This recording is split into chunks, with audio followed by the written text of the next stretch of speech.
Across the UK, online and on DAB. Talk Radio. We have ways of making you talk. Talk Radio. Men who wear their phones on their belts are perverts. The idiots that climb to the top of tall buildings. Before that, though, we've only got Chris Difford from Squeeze coming on the phone. I cannot believe it. 0344 499 1000. Late Nights with Iain Lee on Talk Radio. Late Night, Iain Lee on Talk Radio. We have ways of making you talk.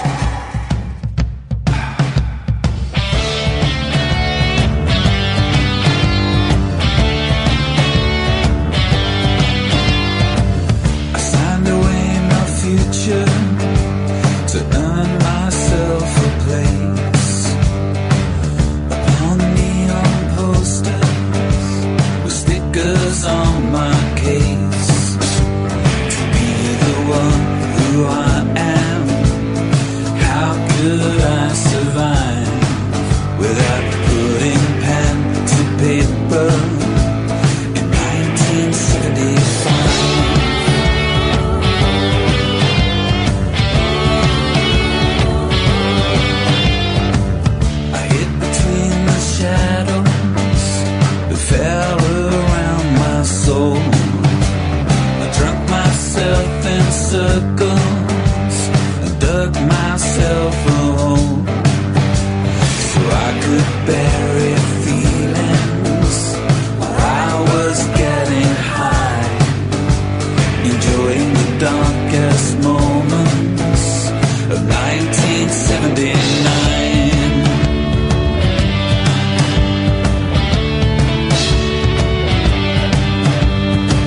I know how hard it hit me and how it changed my life.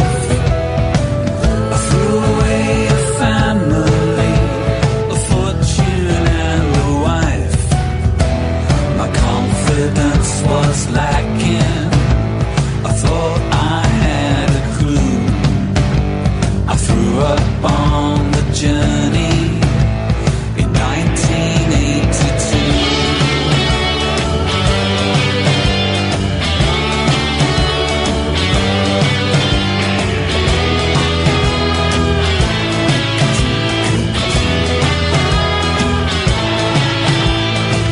I never had foundations, no place to plant my roots.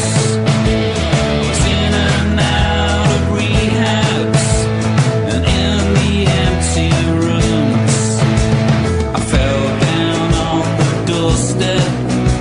I was still out of my mind.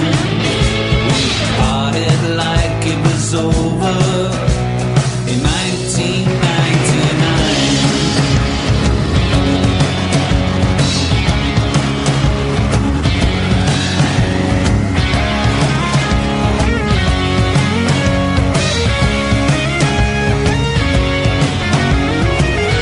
Sounds like I'm complaining, but I'm happy to be here. It's been a pleasant journey that seems to disappear with every day that passes. I'm looking back in time. I've never been so happy as 1975. 1975.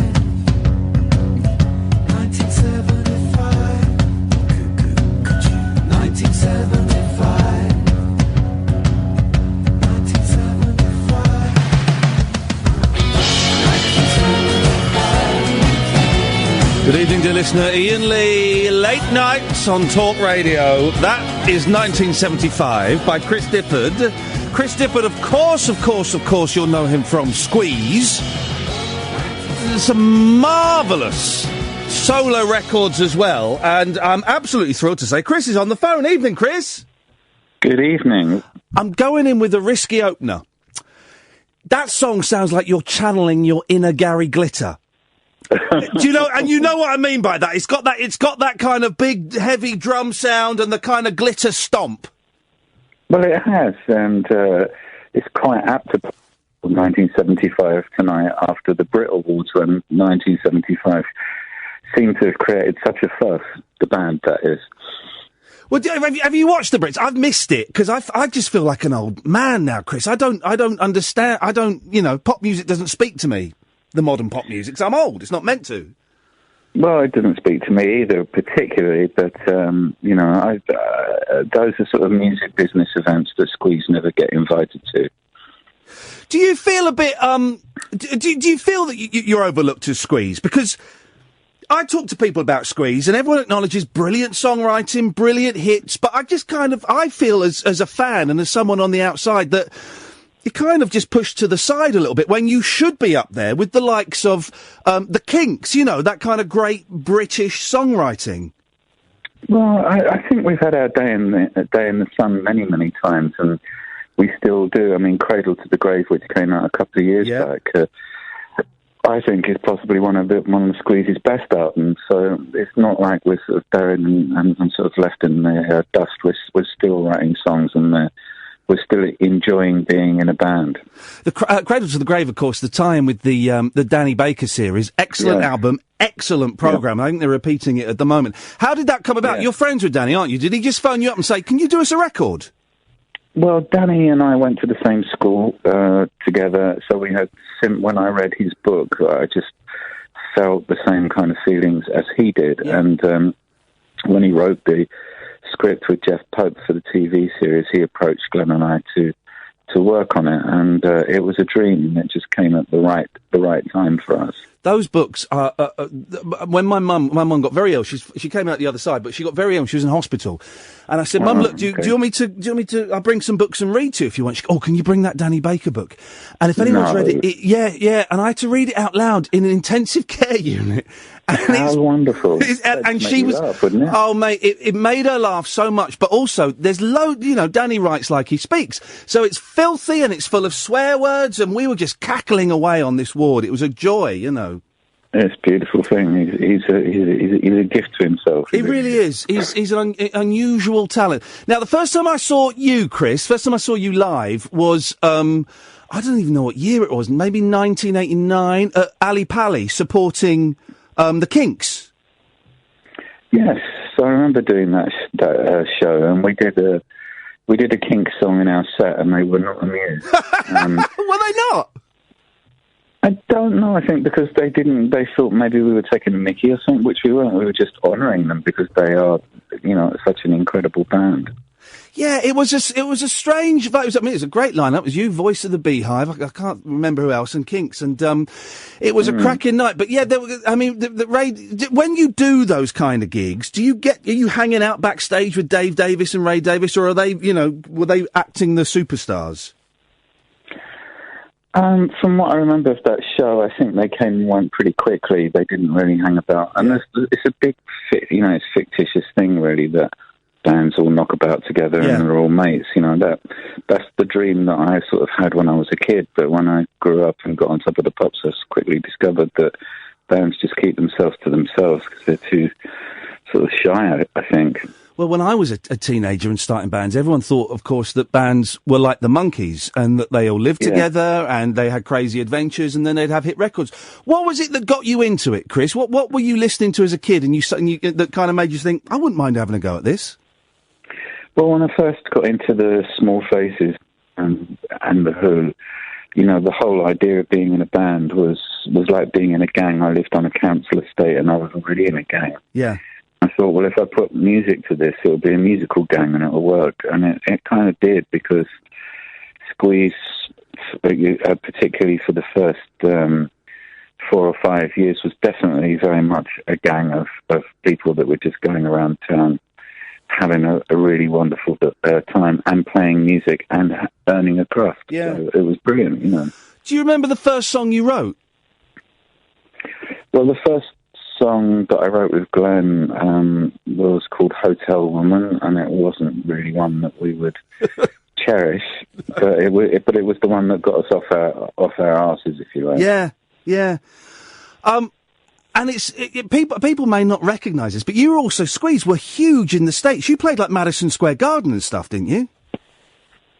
We played there 3 times. We also played Meadowlands, which is a huge outdoor gig. Yeah. And we still are big there. We just come back from a 6-week tour, and, you know, as you get older, it gets harder to go on those tours. But I have to say, still there, the people are still warm, and they love Squeeze, so, you know, I'm very, very lucky.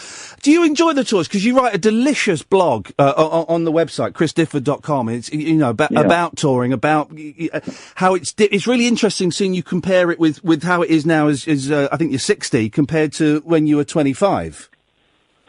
Yeah, I've got a book coming out later in this year, and in the book I sort of touch upon the fact that when you're younger and you're going out on the road, you don't really think, and you don't have time to consider what's going on, and there aren't any distractions. You're just 100% in a band. And then when you get older, you've got kids and the internet and there's news. And, you know, you're kind of distracted at every step. And I sort of, in a way, pine for those days, those simple days.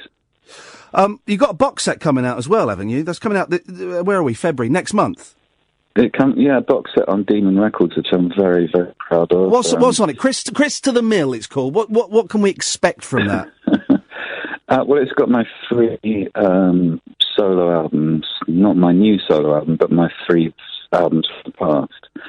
And it's lovingly put together by my brother, actually, Lou, and his friend Val, who runs Demon Records. They did a spangling job of it all. Do you know, I think I know Val. He's got this is going to sound really vague. He's got grey hair and glasses, hasn't he? He has. He's a knowledgeable man. I know Val because I'm a huge Monkees fan, and he released some Mike Nesmith stuff. He did some stuff with Nesmith. Yeah, he did a brilliant collection of records. He did, and he's a very, I don't know him particularly well, but I've met him a few times. Very quiet gentleman, but he knows his music, and he knows, he puts together really good packages, again, it sounds stupid, at top-notch prices. You know, you get good value for your money with him. Well, I never thought of having a box set. I mean, you know, that's kind of like the end, isn't it, in some ways, but it's not, because it's just clarifying what I've done from the past, and there's lots to be going on with. And you've got a solo tour coming up. Is that when it's solo? When you say solo, do you mean it's just you and a guitar? Yeah, it's turned into a bit of a stand-up, actually. I sort of tell more jokes and tell tales more than I play, because I don't have the kind of record, I don't have the sort of musical fine-tuning that people like Glenn do. So, you know, I can sort of by telling tales and having a bit of fun. And I've got dates all over the place through this summer, and then Squeeze go out on the road in September, which I'm really looking forward to. I'm going to try and come along to some of the dates. I'd love to, man. I'd love to. Is it still as much fun playing with Squeeze? Obviously, it's different, and we've talked about the kids and the fact that everyone's a bit older. But I mean, when you're pulling muscles from a shell, or one of those songs, do you sometimes find yourself going through the motion? I always wonder when I see a band that's doing the biggest hits. I wonder if they're enjoying it, or if they're doing it because they know they have to do it.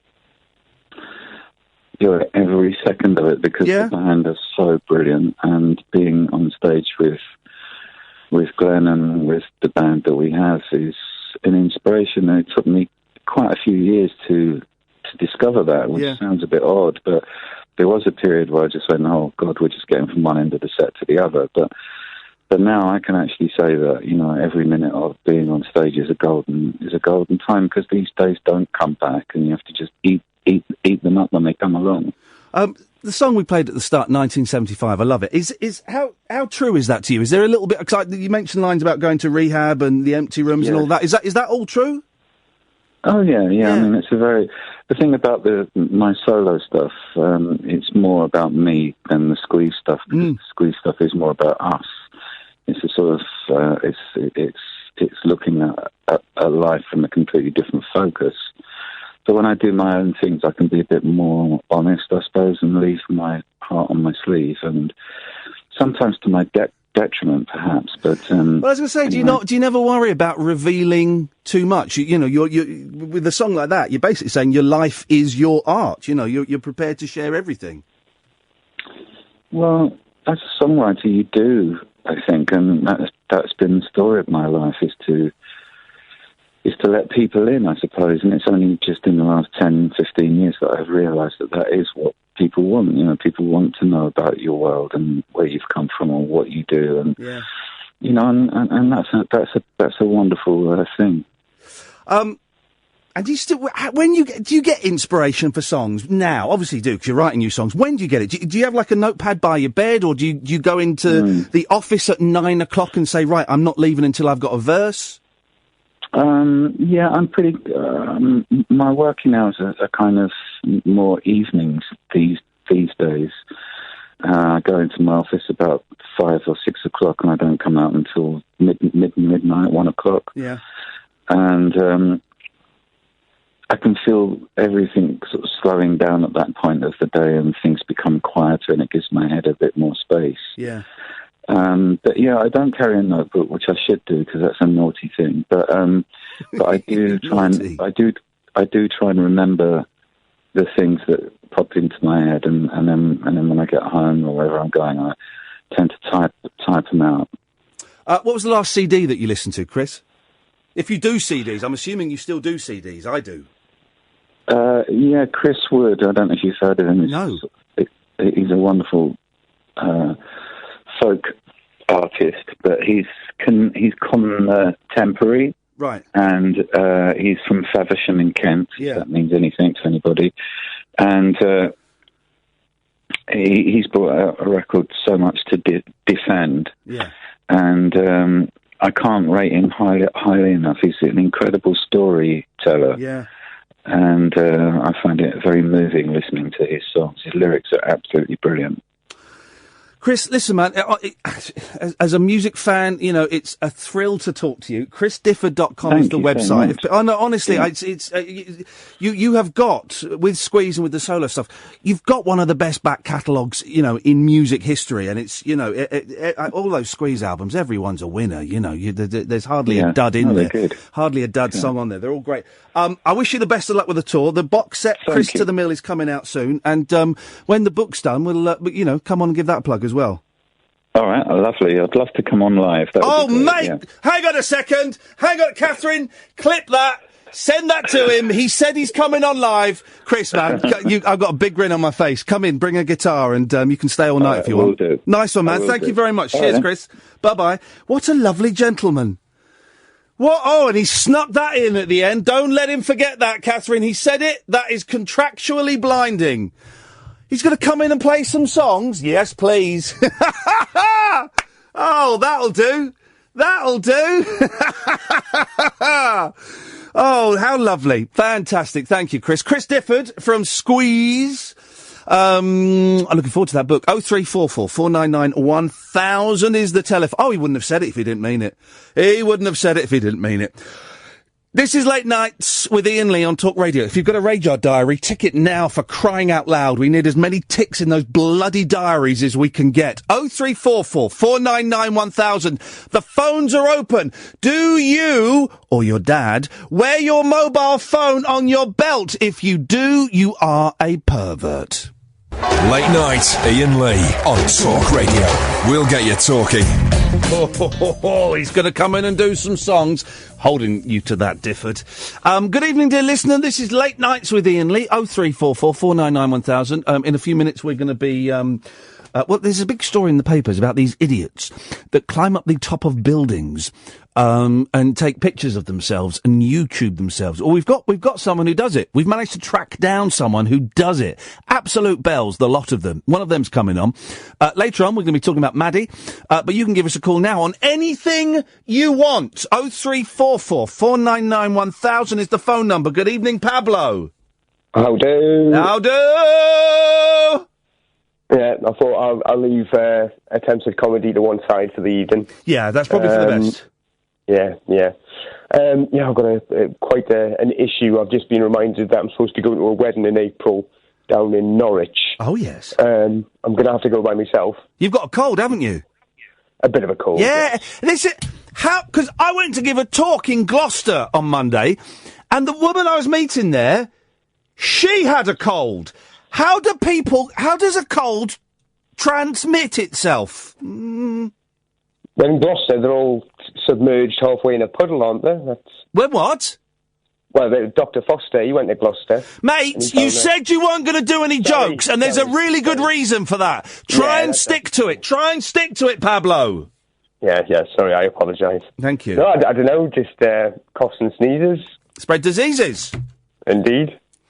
I stopped myself there just in case that was taken as an attempted humour. Coughs and sneezes spread diseases. Hats and shades spread... No, they don't. Pablo, you were telling me about a wedding. Well, yeah, no, it's just... and I've realised that I'm going to have to go by myself, young family and all that. It's not really conducive. Yep. It's midweek as well. What? Yeah, it's like a Wednesday. No, mate. No. No one has a wedding on a Wednesday. A Friday, I think, is taking the mick because it's several grand cheaper, but I'll let you off on a Friday, sort of, but I probably won't go. A wedding on a Wednesday? Well, that's it. So I'm going to have to... I haven't... It's outrageous. Well, probably from both sides. I haven't necessarily kept in massive touch over, seeing her every time she's been up in the area. That's almost as bad, if not worse, than getting married abroad. Well, in Norwich, but yeah, it's either I've got to get a train or a plane, which is going to be expensive, or I'm going to have to reconnect with some people I haven't talked to in a while, who may potentially be going, and if they're going, try and catch a lift, which means several hours in a car with somebody I probably haven't spoken to in several years. I don't understand why you're going to this wedding. It's kind of like a duty. Well, not a duty bound. I mean, obviously she's a good friend in that respect. She's just lived in Norwich for like 20 years, so I know I'm quite cheap. So I once got a National Express down there. It took like 16 hours or something. So the worst National Express ever did. It wasn't National. Well, it might have been National Express actually. Was London to Edinburgh. And you do it overnight, and I think it takes like 8 hours or 9 hours, and the coach leaves at about 11 o'clock at night, so you sleep, supposedly, and then you get in at about 7 o'clock in the morning, 10 till 7, something like that. And it is the most miserable, soul-destroying experience I have ever had. Yeah, it only costs like £8, but flippin' heck, your soul is crushed by it. Oh, my last, well, I'd say it was about 20 years ago, but my last visit to Norwich was much like that. But it took about 16 hours because there was a stopover in London for about 4 or 5 hours. But we got in about 4:30 in the morning. Yeah. So I was basically just wandering the streets of Newcastle. Yeah. Newcastle of London. I saw my first Gap shop. Oh, that was a new thing at the time. Yeah. And I was like, Baby Gap? What's all this about? Yeah. Baby Gap. Mind the Baby Gap. And then I basically went into HMV and just played... played a wrestling game and just beat all comers. Children are rubbish at computer games back then. Yeah. They're probably a bit better now. But now, obviously I'm a grown-up, so I'll have to fly or get a train. It sounds hellish, Pablo. Just don't do it. Don't go. I've got to do it, Ian. It's the right thing to do. Pablo, you don't have to do anything you don't want to do, my friend. Pete, good evening, Pete. Evening. Evening, Pete. Ian, hello. I wanted to know if you saw the sort of big viral video that's going on today, social media doing the rounds. Have a guess whether I saw it or not. I would say, I don't know, yeah? No, yeah. Okay. Well, it was a great video, probably my fave one of the year. And it's actually split people down the middle, because what happened was, there's a cyclist driving on the side of the road. There's a what? Say it again. Your phone's going, sound like a warped tape. There's a what? A cyclist. Yes. On the side of the road. Yes. And a van pulls up beside her and catcalls her. Yes. And she rips the wing mirror off. Right. And it's basically split people down the middle. Some people on the side of the cyclist, some people on the side of the guy in the van. I'm on neither side. No? No. Well, the men shouldn't have shouted and she shouldn't have vandalised their car. I'm being reliably informed it was staged. Oh. Yeah. You see, you're just as bad as Paul Watson and his racist followers. I'm not calling you a racist, but you're believing everything you see online. Oh, I believed it. Whose side were you on? Well, I don't think a decent person has ever catcalled, have they? No, but then again, you can't condone vandalising vehicles. That's true. I don't think either. I think both of them come out of it terribly, if it were real. That's the bottom line, if it were real. Pete, that is indeed the bottom line. 0344 499 1000. Coming up, we're going to talk to one of those idiots that climbs to the top of buildings, and I'm going to put him in his place. Late Nights with Iain Lee. Late Night, Iain Lee on Talk Radio. We have ways of making you talk. Now, 0344 499 1000, by the way. I'd love to get your thoughts on this. You can call in about this. Of course, you can call in about anything.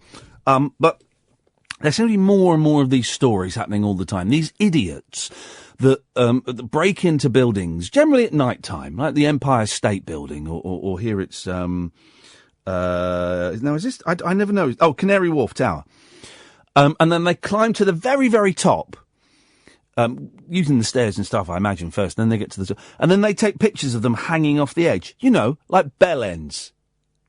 It's at page 3 of the Mail today. It's in all the stories, but page 3 of the Mail. Insanity at 770 feet. Youth's Canary Wharf selfie stunt sparks security probe. Perched 770 feet above London, a youth poses on top of Canary Wharf's tallest building as the wind whistles round his hoodie. While most people would think the stunt reckless, he bragged about it. The youth, thought to be Harry Gallagher, 19, said in a video posted on the YouTube, "Guys, I'm actually speechless. This is insane. I can't believe we're actually up here. Crazy."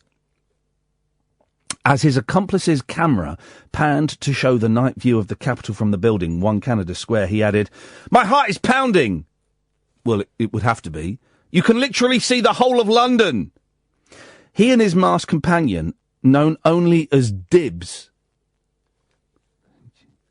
call themselves Nightscape. Oh, man. "Yeah, this is my mate Dibs. I'm Harry and we are Nightscape." I mean, just rubbish, isn't it? They've already risked their lives scaling several other tall buildings. This time they filmed themselves as they scaled a security barrier, apparently setting off an alarm, then took a lift and stairs to the roof of the 50-storey skyscraper. Right. A, it's dangerous. B, it's stupid. C, someone might hurt themselves. And D, what kind of thicko would do this? It's absolutely ridiculous. We tried to get Dibs, we tried to get Harry, but we couldn't get hold of them. But we have. Thanks to a little bit of detective work and finding a Facebook group, we have got one of these idiots that does this type of stunt. It's Agreegious W. Good evening, Agreegious. Mate, I'm not a real fan of you, but like whoever, like your person rang me up, saying like we was going to discuss this. So far, you've called people who do what I do an idiot and a bellend. Well, I think you're an idiot and a bellend. What was the name you were given at birth? I doubt you were... My name, is Agreegious W. Right, that's not my real name. Like, I don't want to say it. It's Anthony Farrell. All right. Well, can I call you Anthony? All right. So my crew, because I'm not with them people, Let me just say that right now. You're not one of the Nightshades. I'm not one of the Nightshades. I hang with them Catford Mischiefs. The Catford Mischiefs. Them Catford Mischiefs. Dem Catford Mischiefs. Yeah. And what are the names of some of the other people in your posse, Agreegious W? There's Unfeasible F. Will Thomas. Oh, that was just like 1 week. It wasn't very well. Why do you do this? What buildings? Mate, I've been doing it for years. What buildings have you climbed up? Right, here's the thing. I'm not like a base, because there's like base jumpers. Yes. Who like go up tall buildings and like jump off them. I'm a low base jumper.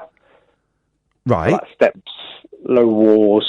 So some railings, but is that park? That's what we call. I've been up some pools. Right. Well, how do you get up there? Well, it's a gift shop, but you have to listen. I've been doing this for years. But you haven't actually gone very high. Yes, I have. What's the highest? Darren. That's not his name. His name's Darren. Brizzle. Darren. It's called Darren. What is the highest? Darren, last week, he took me up the Shard. And do you know what? I quite liked it. Anyone ever taken you up the Shard? I love it. I have not been taken up the Shard. I'll take you up the Shard anytime. I've got videos on High 8, bruv. I've been doing this for, like, untold time. What's the thrill, Egregious? What's the buzz at doing this, at being so stupid? I'll tell you what it is, It's the danger. Yeah. So, like, and it's like a rush. Yeah. So you get, like, addicted to the danger. It's like driving too fast or eating old hummus. Just the rush of the danger. You could kill yourself, you know that. And also, I've got kids. Mate, listen, shut up. Last week. Shut up and listen to me. I've got kids, right? And my kids will see this kind of stuff, and they might think that it's cool to climb up these buildings and stuff and jump off. And I don't want. Prepared to do the initiation. They can join them Catford Mischiefs. I don't want them joining them Catford. Is this guy for real? This is the biggest idiot I've ever spoken to, and I've spoken to Nigel from Maidstone. I don't want them joining them Catford Mischiefs, mate. Like, you're out of control. What is wrong with you? I'm not out of control. You're the one shrieking. Do you not really? Nice and calm, having a do nice you? Yeah, you're probably nice. stoned. I'm not stoned. You sound stoned. I mean, it's a small room. Do you not realise that you're putting your life at risk? And supposing you fell off a building and fell onto someone, like a blind man with a guide dog, you would kill both of them. I would use because I've thought about that. Like, if I fell off a building, and there was like a blind person there or whatever, like underneath. Yes. Or better, because you haven't thought this through as much as I have, like a deaf person who couldn't hear me shout, and look out, mate, I'm above, look up here. Because it's at night, a deaf man and his blind wife and their guide dog. About this, because I wear quite a loose fitting hoodie, what I can spread like a flying squirrel. Heck, this guy is nuts. And I can, because I'm not going to fly. That isn't going to work. Deflect away from the so you think that by wearing like a hoodie with wings, you can steer yourself away from a deaf person? Yes, like I'm not talking about flying like rocket. I'm talking about like 3 or 4 foot. Oh God! Have you ever been arrested, Egregious? Mate, I've been arrested all the time. All the police know me. Everyone knows me. The bloke at Greg's knows me. Everyone knows who I am. Right. So, what happens when you get? What happened the last time you got arrested? They said, "Hello, what are you doing up here?" And I was like, "Nothing. Like, it's just my business." And then I was like, "Right, you're nicked." I'm like, "How's that even fair?" And then they just, like, put a little, I had to go and, like, clean out drains and that for a week. Which actually wasn't that bad. I think you're an idiot. I think you're an idiot, mate. Because here's the thing, right? Everyone wants the attention now, right? And do you know who I blame for this? Stampy Longhead. Who the hell is Stampy? Who the hell is Stampy? On YouTube. He does Minecraft videos on YouTube. You don't even know. I don't know who Stampy Longhead is. He's made like £1 million. Has he made this up? No, go and look it up on YouTube, right? He makes YouTube videos of him playing Minecraft, right? And he's made like £1 million off of running around on buildings, and they're not even real buildings. Oh no, fair play. Stampy Longhead Stampy Longhead is a real person. Joseph Garrett, yeah. Yeah, and he's running around, but they're not even real buildings. No. Like, it's Minecraft, so it's like, instead of, like, I don't even know the point that you're making. I'm saying it's like the difference between, like, you could be watching proper porno business with all the mucky gubbins going on and going, oh, no, I think instead I'll just watch this bloke drawing a couple of circles with a couple of dots in. Right, can I just say, I'm real, bruv. I'm real. You are everything that is wrong with this country at the moment. You are egregious, mate. You are broke. What does egregious mean? It's like a small owl. Right, get him off. Cut him off. He's an idiot. He's gone. Right. Sorry about that. Hang on a second. Hang on, before you cut him off. Dennis? Yes. You wanted to speak to Agreegious, did you? I did not, I think. What a twit he is, honestly. Go on, tell him. He's there. Tell him. Cut me off. You don't half attract some rubbish, don't you? Bloody hell. Dennis, Agreegious, you're still on. I'm Egregious. Hang on. Egregious. Who is this? Egregious. Yeah, who is this talking to me now? Who are you? A 92-year-old crackpot who wouldn't jump off a building. He was only 2'6". Honestly, you're absolutely... That'd be wicked. You're balmy. You're balmy. Listen, mate, I'll customise out your Zimmer frame and I'll trick it out. But no, I'm sorry, you're either drunk or a crackpot. Mate, I'm not the drunk crackpot one throwing around all the insult. I've been polite and respectful to you idiots. I'm not being polite to you because you're an idiot. You don't be polite to idiots. You tell them they're idiots. Yeah, blah, blah, blah, blah. That's how you sound, mate. I can't help that. I know, you don't. Right, Egregious, Dennis is 92 years old, mate. Bit of respect. He didn't serve in the war. He was chickened out. But a bit of respect for him, okay? Chickened out? I served in the war, you idiot. I was in the Navy. How many Germans did you kill? I didn't kill any of them. Exactly. No. Right. Right. You haven't killed anybody, and you have you? Oh, good. I haven't killed nobody. Right, okay. Dennis, final word to you. Yes, what do you want? No. Final word to me, I'm sorry, this fella is either drunk or a crackpot, one of the two. All right, Egregious, you're either drunk or a crackpot. You're certainly everything that's wrong with this country. You're a disgrace. Your parents... What does your mum and dad think of this? Oh, mate, my mum and dad, they come along sometimes. How'd you like that? Cut him off, Kath. I don't want to talk to that idiot. Cut him off. Get rid of him. Absolute idiot. Idiot. He's everything that's wrong. He's everything that's wrong with this country. It is everything that is wrong with this country. He's broken Britain. He's an idiot. It's shameful that people like that even exist. It's disgusting that they think they've got the right to climb up our public buildings, and also they're paying public for members of the public. I told you to cut him off.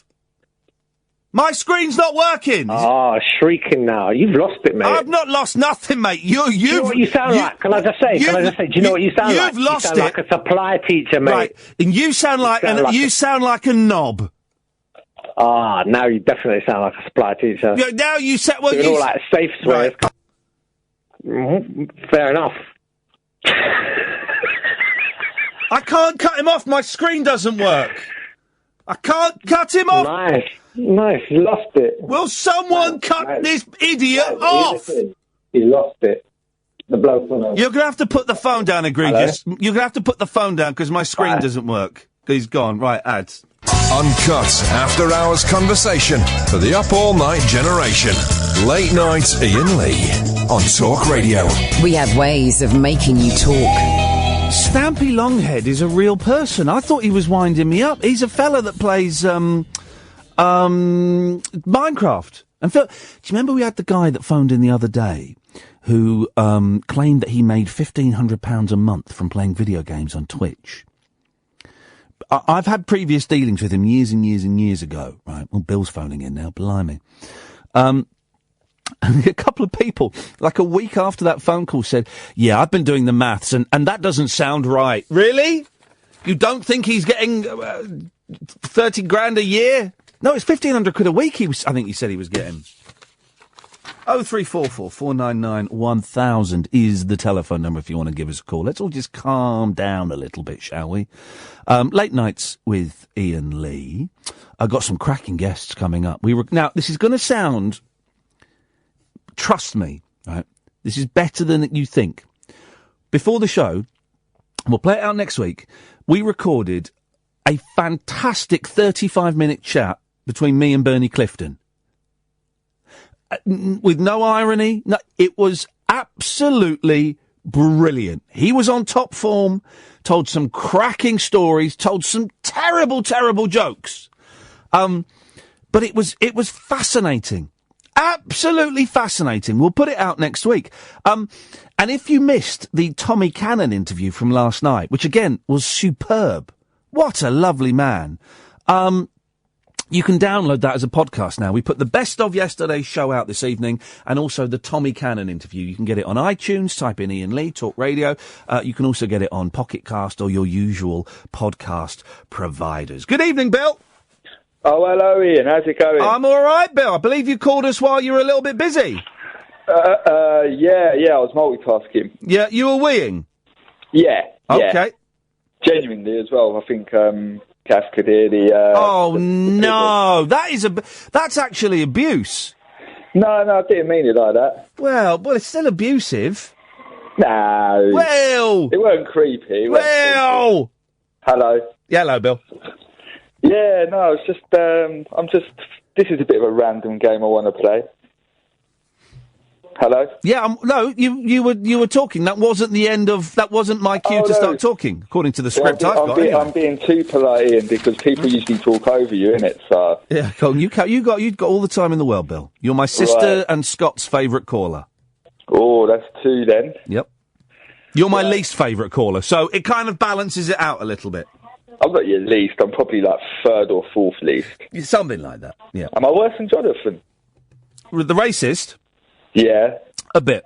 Anyway. All right. Here we go. Yes. Can you sing it though? I've got a bit of a sore throat. Okay, it'll sound husky. Away you go. Honestly, I can't sing. Oh God. Honestly. But that's what people like you for. That's like being Paul McCartney and not playing "Can't Buy Me Love." Well, they'll just have to lump it, wouldn't All right, Bill, away you go, fella. Bill's doing Acapulco tonight. So, because I'm stalling, and I'm going to tell you why, because... No, this ain't going to work. What's just happened? So, what I was going to say, yeah? So, more or less, I'm watching something, and I've got it on silent. Oh, I'm listening to the show. No, you're not. What? What are you watching? 8 out of 10 cats. I thought it was going to be a porno or something. All right, yeah, okay. No. Oh, my God, as if I'd do that. Maybe 10 years ago, I probably would have done that.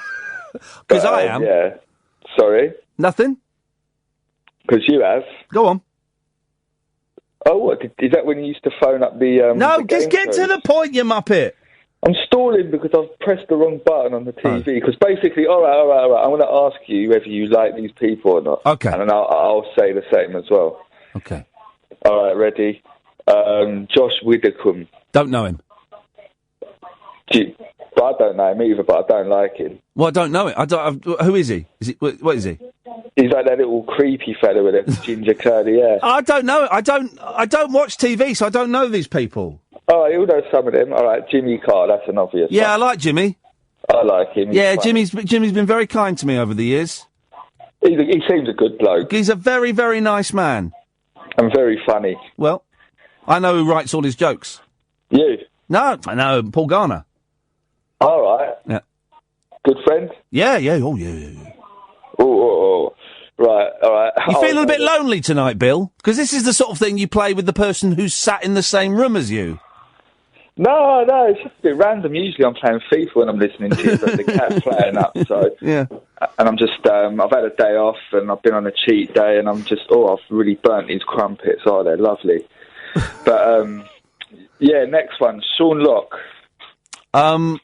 Pass. Oh, what happened? We just didn't... Listen, I did 8 out of 10 cats years ago, and Sean and I didn't get on very well. Was he a bit grumpy? Yeah, but everyone's entitled to a bad day, and I think he's a funny man. Yeah, he is funny. And how was you behaving? Maybe you was rubbing him up the wrong way. I don't think I rubbed him up anyway. It was on the day of the July the 7th bombs. Oh, maybe he was worried. Yeah, well, it could have been. It could have been nervous. I don't know. There was a frisson in the air. That was a horrible day, I remember that. It was a terrible day, yeah, awful. One of the worst days. I actually quit my job the day before. Suspicious. And I used to take that Piccadilly line as well, honestly. Really? Well, yeah. But it's like people saying after 9/11, God, I was in New York 2 years ago. That could have been me. You know, it's just... No, honestly, at that time of day, I would have been on that train. Well, yeah. Because I used to change at Finsbury Park, and I was working for my dad at the time. Do you know what Finsbury Park is backwards? I don't know. Crappy rub sniff. I'm going to write that out tomorrow. Yeah, you should do. Write that out. You've got to write it out tomorrow. Well, I'll be on the tube, and I'm going to try and spell it, because no doubt we'll be stuck there for about 2 minutes. Yeah. Where is this going? I don't know where this is going. Is this going anywhere? Hang on, let me bring Gatford into the conversation. Gatford? Hi there. I don't know if this is going anywhere. Bill, you got me and Gatford now. Wagwan sexy. That's where a long time. It's a long time since anyone said that to me. No, it's just random. Okay. You know, that's where it's going. It goes down all sorts of avenues, except for swearing and obscenities. Give us another name off the telly, and I'll tell you whether I like them or not. Oh, you'll like this one, Rachel Riley. Everyone likes her. She wears too short skirts on Countdown. I think she does. I think she needs to wear longer frocks. Fine on 8 out of 10 does Countdown. 8 out of 10 cats does Countdown. That's fine. That's Friday night. Everyone likes a bit of short skirt on a Friday night, but not at 2:20 on a weekday or whatever time it's on. Yeah, man. To be honest, I never see it at 2:20 I never really see it in the afternoon. Well, you should. It's not bad. Nick Hughes pretty funny. I ain't got time. Yeah. It's about 3:10, I think. Well, guys, I don't know about the listeners, but better than that. Come on, I love Kathy Burke. I think she's absolutely brilliant. Gatford, what you got for us? Well, I'm ringing up kind of to defend Catford, really, because I think he's taken a bit of a bashing tonight. Oh, yeah, go on. Well, if I see this egregious Phil, or whatever his name was, on top of, like, Lawrence House, or the Broadway Theatre, or the Catford Cat, I'm going to throw a football. Hang on, what the hell is the Catford Cat? It's the big cat outside the shopping centre. Google it. Is Catford named after a cat? There's two schools of thought. It's either cat or cattle. It'll be cattle, you idiot. And Ford. Ford is like a little brook, like a little stream. So it's a cattle stream. So the cattle will be led over the little stream to market. Yeah, it wouldn't be cats. You wouldn't be leading cats over a stream to market. There was allegedly a ford so that stray cats could cross the river. You absolute plum. I have no. No, it would be cattle. Why would it be cats? They've just it would have been Cattleford, then it got shortened to Cattleford, then it's Catford. There is a cat above the shopping centre, though, if you Google it. It should be a cow. Well, it's not. It's a cat. Yeah, cow up your arse in a minute. If I find that egregious bloke up there, I am going to get my potato spud gun out and I'm going to shoot him in the arm. And we don't make love not war. I'm not going to let him fall. I'm just going to put some sort of mattress. I saw some kids. I saw some kids, and when I say kids, I mean like 5 and 6 year olds doing parkour the other day. And by parkour, I mean they ran up to a bench, stopped, climbed up on it, ran over it, and then jumped off the other side. That is parkour. That is well parkour. Thank you, Gatford. I'm glad we got there in the end. 0344 499 1000 is the telephone number. Now, I've approached a gentleman on Twitter, and he's not replied to me, so I guess we won't be talking to him tonight. But I'll send him a little DM because he started following me. But the front page of the Daily Star today, dear listener, Maddie went looking for her mum and dad. Now, I know it's sensitive territory, but the reason this kind of to me feels like, it's got a little bit more weight. Is that Mark Williams Thomas? We spoke about him the other day. Do you remember? We spoke about him, saying he used to be a copper, and he was the guy that, now he's an investigative journalist, and he's the guy that broke the Jimmy Savile story. And I was saying last week, I think it was, when he says something, I'm always a little bit keener to hear what's coming out of his mouth than out of the usual people that are on television spouting off their bits and pieces. And it's just, I'm surprised that he's got involved. It's such a murky, sad, desperate story. And so for him to say, well, hang on a minute, I've been looking into this, and here's the theory that I've come up with. seems to me to be absolutely incredible. So we'll read through that later on, and we'll bear in mind that it's only one gentleman's theory, and he was on this morning talking about it, and, you know, we don't know if it's true, and we're not going to do the whole show about it, but we're going to look at it, because I think it's interesting. And we'll tread delicately, because whatever happened, a young girl, you know, has gone missing, and it's still a ridiculously sad story. Saying that, of course, you're more than welcome to call in about absolutely anything you want. This is a late night phone-in show, unlike any other radio show anywhere in the world. You'll hear stuff on this show you won't hear anywhere else in the world. I'm going to sit here and talk. I've got some bits and pieces that I want to have a little chitty chat about. We'll read through that Maddie story and kind of scratch our heads about it a little bit. But you're welcome to call in about any of the things I talk about, or none of the things I talk about. If that's the way you want to do it, then that's the way you can do it. 0344 499 1000 is the telephone number. 0344 499 1000 is the telephone number if you want to give us a call. Now is an excellent time to pick up the telephone. Why? We ain't got no calls lined up. I'm not one of those speech radio hosts that sits there and says, well, the lines are really busy. We've got loads of calls lined up. We ain't got any. Haven't got any. It's up to you to change that, dear listener. 0344 499 1000. Late nights with Iain Lee on Talk Radio. Talk Radio. By the way, if you wear your mobile phone strapped to your belt, as a man I saw yesterday did, you are a pervert.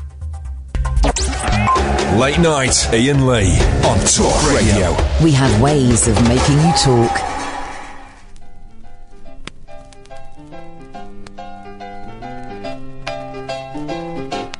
Laugh me a laugh, grin me a grin, and then I know that we can win. Dance me a dance, joke me a joke, and blow the clouds away.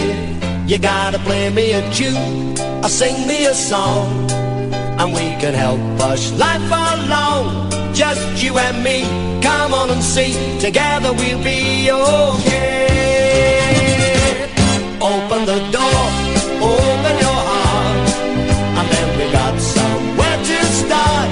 Just turn around, look what we found. Today's a brand new day. You gotta run with me now, I'll show you how. The world is waiting to take a bow. Show them it's you, what you can do. Together we two can win. A rock on Tommy, dance to a tune that this guitar sings.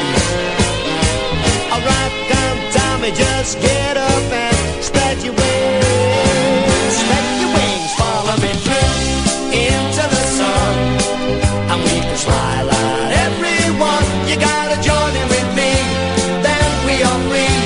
It isn't hard to do. I said life is a song, so just sing along, and then we know we can't go wrong. Just you and me, come on and sing. Together we'll be okay. Together we'll be okay. Together we'll be okay. Gotta love it, gotta love it. 0344 499 1000, Late Nights with Iain Lee. You can listen to us online, of course, talkradio.co.uk, or why haven't you downloaded the Talk Radio smartphone app? That's how I tend to listen to it if I'm not in my car. Little app for your Android or good phones, and you can listen to it on the move, guys. Actually on the move. If you have a Radar Diary ticket now, please. Thank you very much. Indeed. So yeah, I can't remember. Who was it I saw? I saw some fella. It was yesterday. What was I doing yesterday? Yesterday was Tuesday. I went for an ear test today. My ears are fine. My middle, they're getting close to being a little bit ropey. I mentioned hubbub. I said I can't hear in hubbub, and he said, "Yeah, that's a common thing. It's a common thing. It's a common disability. It doesn't mean it's any less debilitating. You know, not being able to walk is a common disability, but it's still crippling, literally. So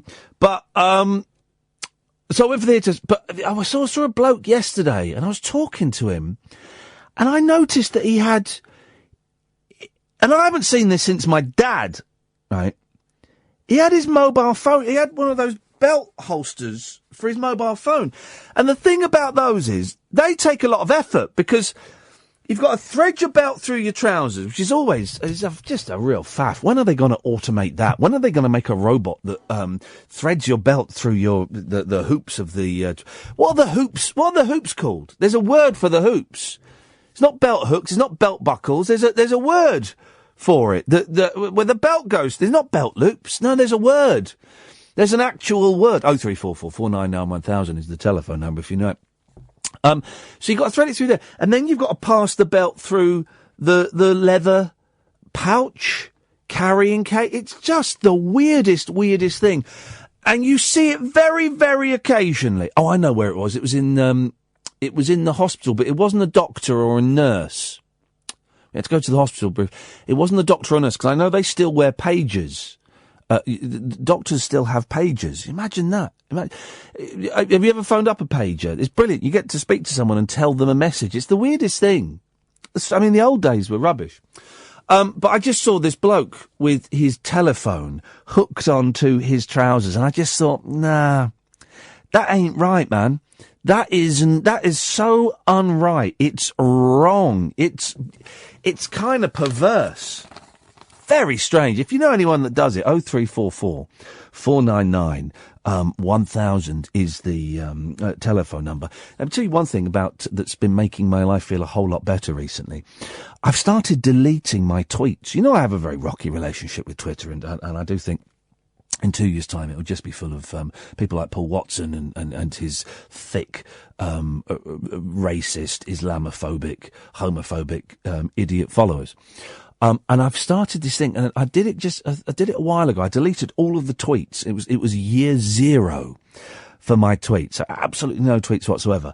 And, I kind of got into the habit of, like, I've set it. You can set it using an app so that it will delete your tweets after a week. I've not found an app that will do it any sooner.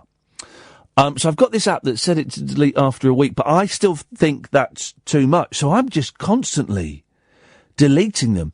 And it's like being really good at Tetris. You know, when you're really good at Tetris, you get it down to you've just got like three layers.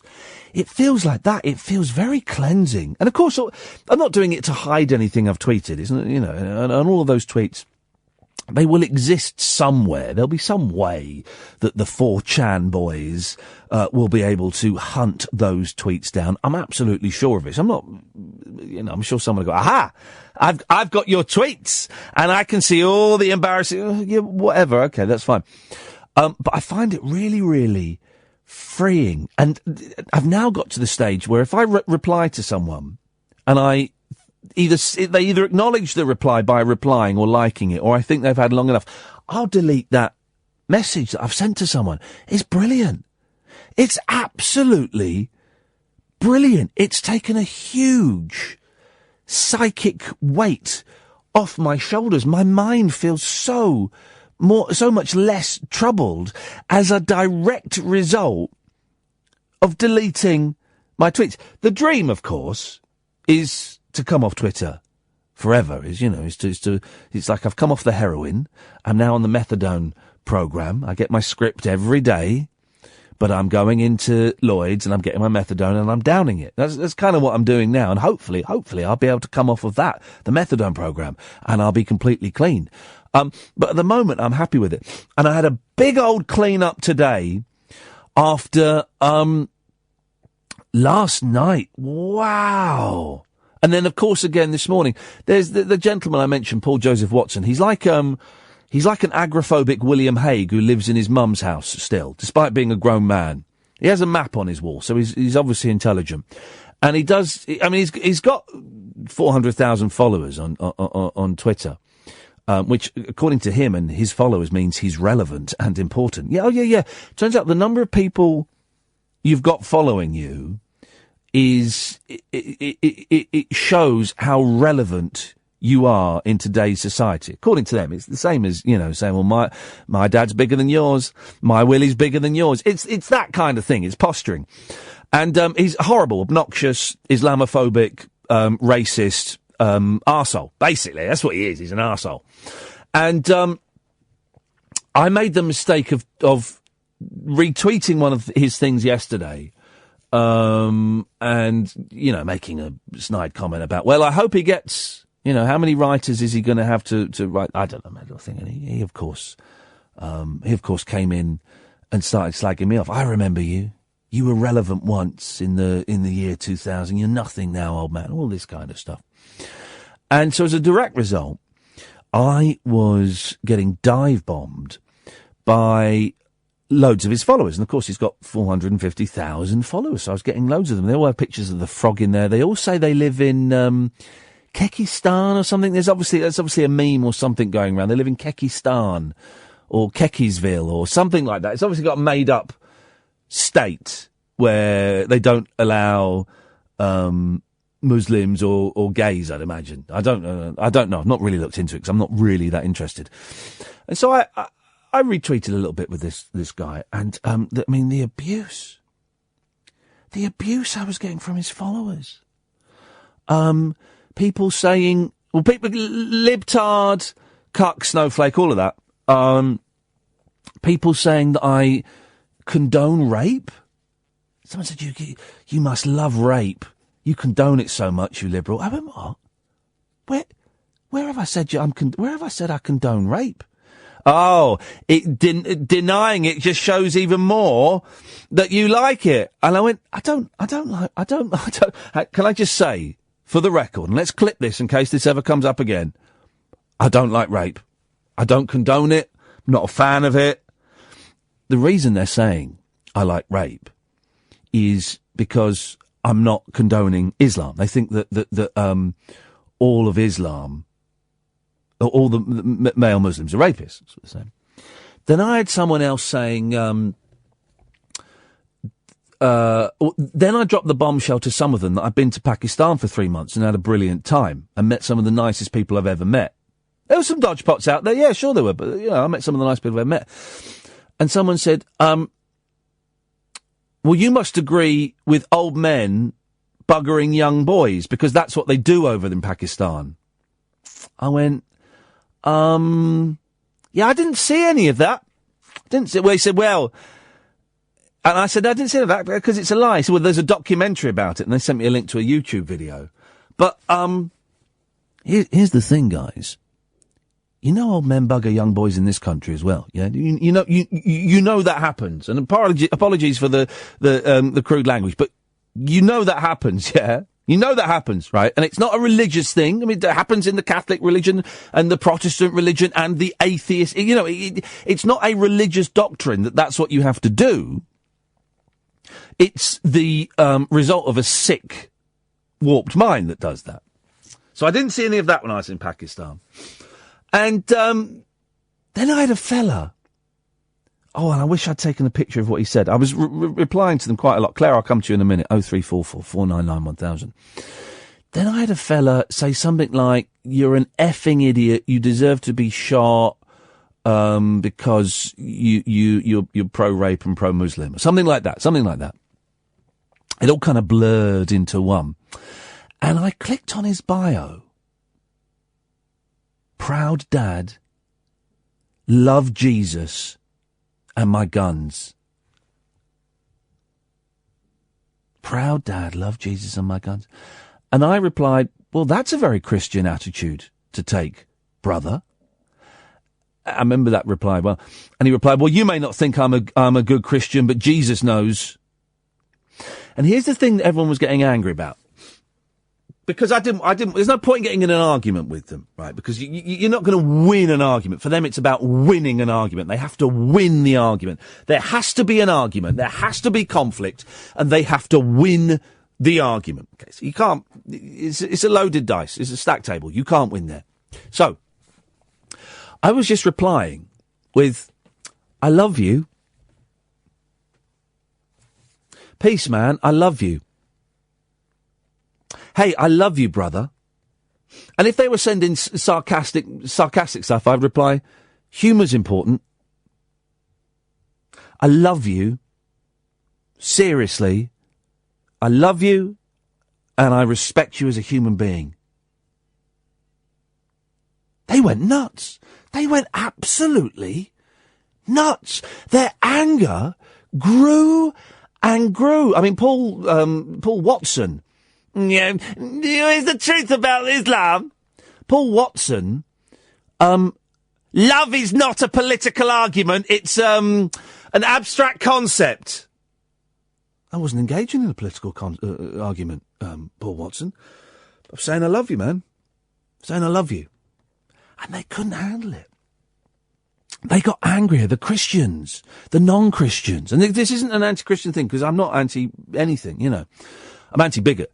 But they got angrier and angrier and angrier every time I said, I love you. I love you. I respect you as a human being, and I love you, man. They couldn't handle it. When has love ever solved anything? Really? Really? Someone said I condoned the 6 million Jews that had been killed in the Holocaust because of my attitude. I'm sat there. I was at home. I got home when I was going through them, and I woke up this morning and I was going through them. And I said to them, right, guys, in the end, I ended up blocking half of them and muting half of them. So half of them are, here we go, look, Islam is the problem.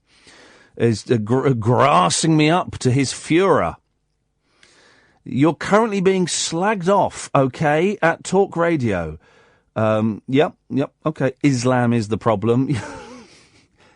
You're a racist arsehole. You know, you're a nasty piece of work. They don't like being called racist. Oh, that's the real liberal libtard thing, resorting to calling me a racist. Well, do you know why you're being called racists?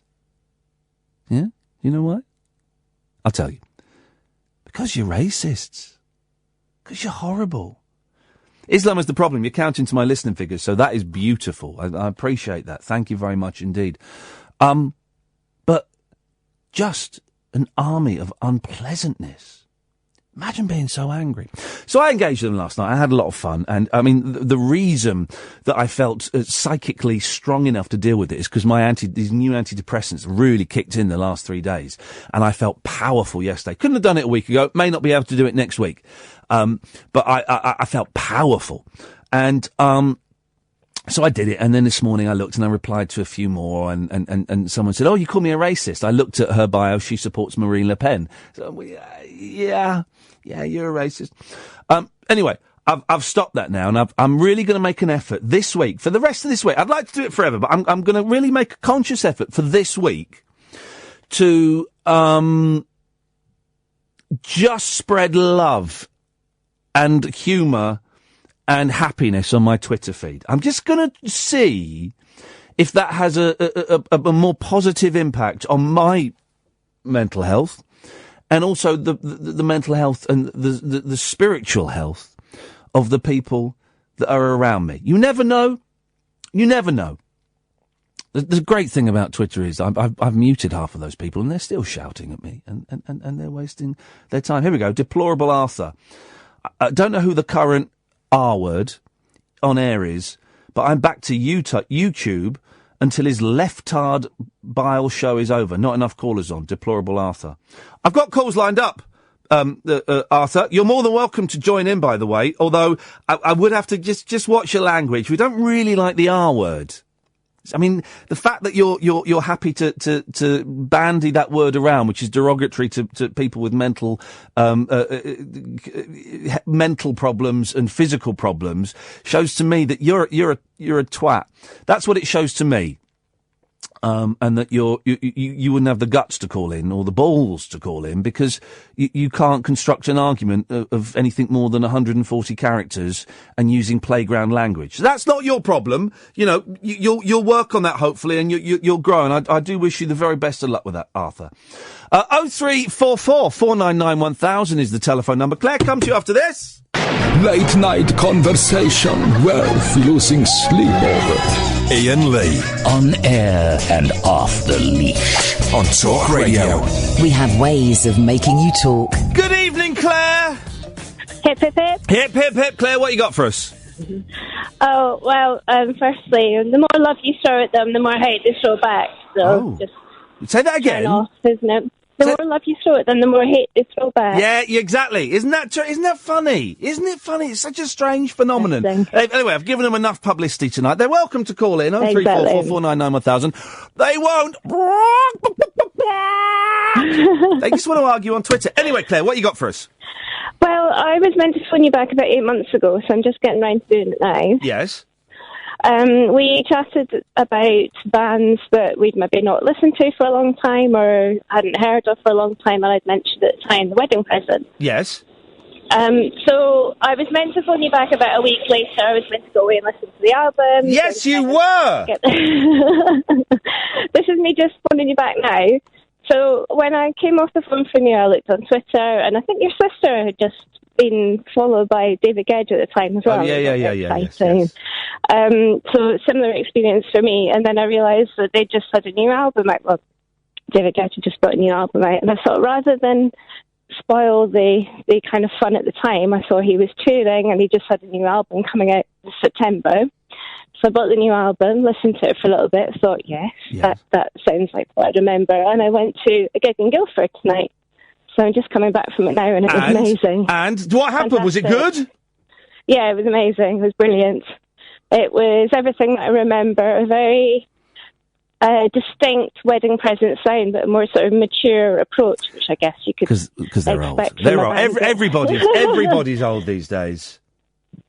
Yeah, it was quite an old crowd. I mean, I'm in my 40s myself, but it was first time in a long time I actually felt quite young in a crowd. So. Yeah, I'm getting fewer and fewer of those days. I'm getting fewer and fewer of those events where I feel like I'm young. I'm generally kind of about average age now at these places, which is terrible. Yeah. No, it was cool. It was a really good night, and yeah, beautiful music, and he played a few of the old tunes as well. I think one of their, the original album they brought out, George Best, is the 30th anniversary this year. Yeah. So he's obviously making an effort not to play lots of the old tunes and focus on the new album, but kind of played a few of the old. Oh, I don't like that. When I go and see bands and they say, right, we're going to play the brand new album in its entirety, it's like, oh, geez, guys, come on, please, give us the hits. Oh, I don't know. I was quite glad that he did that, because I made a specific effort not to listen to too much of the new album beforehand. It was all quite new and fresh when I went to hear it live, and I really enjoyed that. Well, I'm glad you had a good time. How long? The old tunes at the end was nice, but actually hearing the new tunes quite fresh and hearing them play it live. Well, I'm glad you had a good time. How long is it going to take you to get home? Oh, forever. Oh. I'm nearly there now, though. Okay. All right. Well, Claire, listen, thanks for calling and giving us the update. Thank you. Cheers, my dears. Ta-ta. 0344 499 1000 is the telephone number. If you want to give us a call, you're more than welcome to. It's a bit quiet on the phones this hour. It does that sometimes. With the last couple of shows, we've had, actually, last couple of shows and last week, we had loads and loads of calls. But this hour, sort of between about 11:15 up till 12, can be a little bit tricky, shall we say, a little bit quiet, a little bit, just a little bit. So if you want to call up and just check in and say, do you know what? I'm still alive. You're more than welcome to do that. 0344 499 1000 is the telephone number if you want to give us a call. The Mail have got a weird... like 2 weeks ago, everyone was doing the story about what you put in the fridge and what you put in the cupboard. Well, the Mail are only just doing that today. Why are they doing that so late? That's weird, isn't it? That's a strange thing to decide that that's what they're going to do. They just put it out. But, guys, everyone did that weeks ago. And they decided they're going to do it. But I tell you, the Mirror have got this thing. They whenever it's a slow news day, and it is a slow news day, there ain't nothing going on in the world. Mirror page 8. That's where you need to go to. The Mirror page 8. They'll sort you out. I've accidentally started following one of those people. No. Don't want to follow. Hang on a minute. He's watching reports on Sweden. Dreadful place now. Used to be so nice. Okay, mate. You're. Oh, dearie me. Let's have no more of their horrible nonsense. Terrible people. 20 vital skills to make life a piece of cake for your kids. Basically, it's telling you how to be a parent. All of this stuff seems like common sense to me. 0344 499 1000. Many of us fondly remember our parents teaching us how to sew on a button or bake a cake. My eldest can sew. He can darn socks and can fix things, and I can't. I can't do it. He can do it. But these days, when it is easier to replace rather than repair things, and technology has taken over many basic tasks, kids are failing to learn vital life skills. I got a feeling some of these skills ain't going to be so vital. Parenting expert Anita Clear says that working parent guilt often leads to people entertaining their kids rather than showing them how to do everyday chores. Chores. She adds, we have a little bit less of the make do and mend culture than we used to. Here's the thing, I mentioned Pakistan. You go to Pakistan, and in the markets, they recycle everything. You know, like in radios, you get those little things that are wrapped with copper and stuff. They take the copper off of those and they use it for something else, or they put the they fix everything. You know, if you got a radio, right? You got a radio that cost you 30 quid and it broke, you chuck it. Yeah, you put it in the bin. You take it into a market in Pakistan, they'll fix it. They'll go, yeah, I'm going to fix this. And they'll do that. Ultimate recycling. They have parties for that over here. I heard a documentary about it on Radio 4. They have, it sounds like fun parties, huh? But they have parties where you've got you've got a broken DVD player. I nearly said a video recorder. You've got a broken DVD player, right? You'll chuck it away, won't you? The drawer's stuck out, or the drawer won't come out, or one of the buttons don't work. You'll chuck it away, because you can get DVD players in Tesco for 20 quid. But they have these parties where you go and it's at someone's house, and there'll be like a radio specialist, an electronics specialist, but they're not professionals. They just do it as a hobby, and you just go there and you go, who's the guy that's good with DVDs? And they go, oh, that's Steve over there. And there'll be like a queue of a few people, and Steve will be sat there with screwdrivers and soldering irons and a bag full of bits and pieces. And he'll go, right, we got a bush, let's okay. Now. And he'll have a go at fixing it. And 9 out of 10 times he'll fix it. That sounds like my kind of party. I could go and hang out there. I would love that. I'd love that. I'd be totally up for that. 0344 499 1000. We'll go through this list in a minute. Missy, come to you after this. Across the UK, online and on DAB. Late night, Iain Lee on Talk Radio. We have ways of making you talk. 0344 499 1000 is the telephone number if you want to give us a call. Yes, Missy! All right, love. All right, love. I thought I'd ring in and say I'm still alive. I haven't spoken to you for... years. Like 6 years? 7 years? No, a bit less than that. Well, hang on a minute. I'll give you 5 years. Mm-hmm. So what's going on then? Well, I was just listening to what you're saying about copper. Yeah. Hang on. You haven't called for 5 years, and it was me talking about copper. Yeah, it's got its health benefits. If you look it up, right. It's actually really good for you to drink water from a copper. Oh, come on. Come on, you're talking nonsense. No, I'm not. I'm actually right for once. Come on, you're talking. You're like, I've got this Greek aunt, right? This old lady, she's absolutely lovely, Kavula, Kevi. And she wears this sort of, it's not copper, but she wears this bracelet, and she says it makes her stronger. And her demonstration was, she took it off, and she said, right, push my arm down. So I pushed her arm down, then she put the bracelet on, and she said, right, push my arm down. And of course I couldn't, because she was tensing her arm. And these people that wear these copper bands, because it's supposed to stop them having cancer or something. It's very good. Just everyone that's listening, Google it, and I am right, you are wrong. It's not wrong, it's nonsense. It's utter nonsense. Let's not argue. Oh. Anyway, I broke my toe. We break we break our little toes approximately 20 times a year, and that's a fact. Right, do you want to know how I done it? You kicked someone. No, I'm not that violent. No, okay. Well, I went to get out of bed, my little toe got caught in the sheets, my body went one way, the toe went the other way and snapped off. Oh, hang on a minute. Do you want to hear something? Go on. Hang on, I've got my shoes off. Hang on. Violin? Is it a little violin? No. You're going to hear... Hang on. Everyone be quiet. Here we go. Quiet. That's my toes clicking on that foot. Hang on, let's do it again. What? Hang on, here we go. Oh, hang on. You're such a boy. Shut up. You shut up. I can't. I think I'm a burglar. Well, that'll serve you right. The thing is... No, it didn't serve me right. I was getting out of bed to go work. You shouldn't be getting out of bed. Here's the thing. There are certain bones they can't fix. Toe bones and ribs, you can't fix them. You have to just let them... you have to just let them self-heal. Well, I've had a week and a half of just having my foot up, and I've got to go back Monday, so I've got to start walking on it. But let me tell you, yes, when it was hanging off, that was pretty gross. Well, what do you mean when you say hanging off?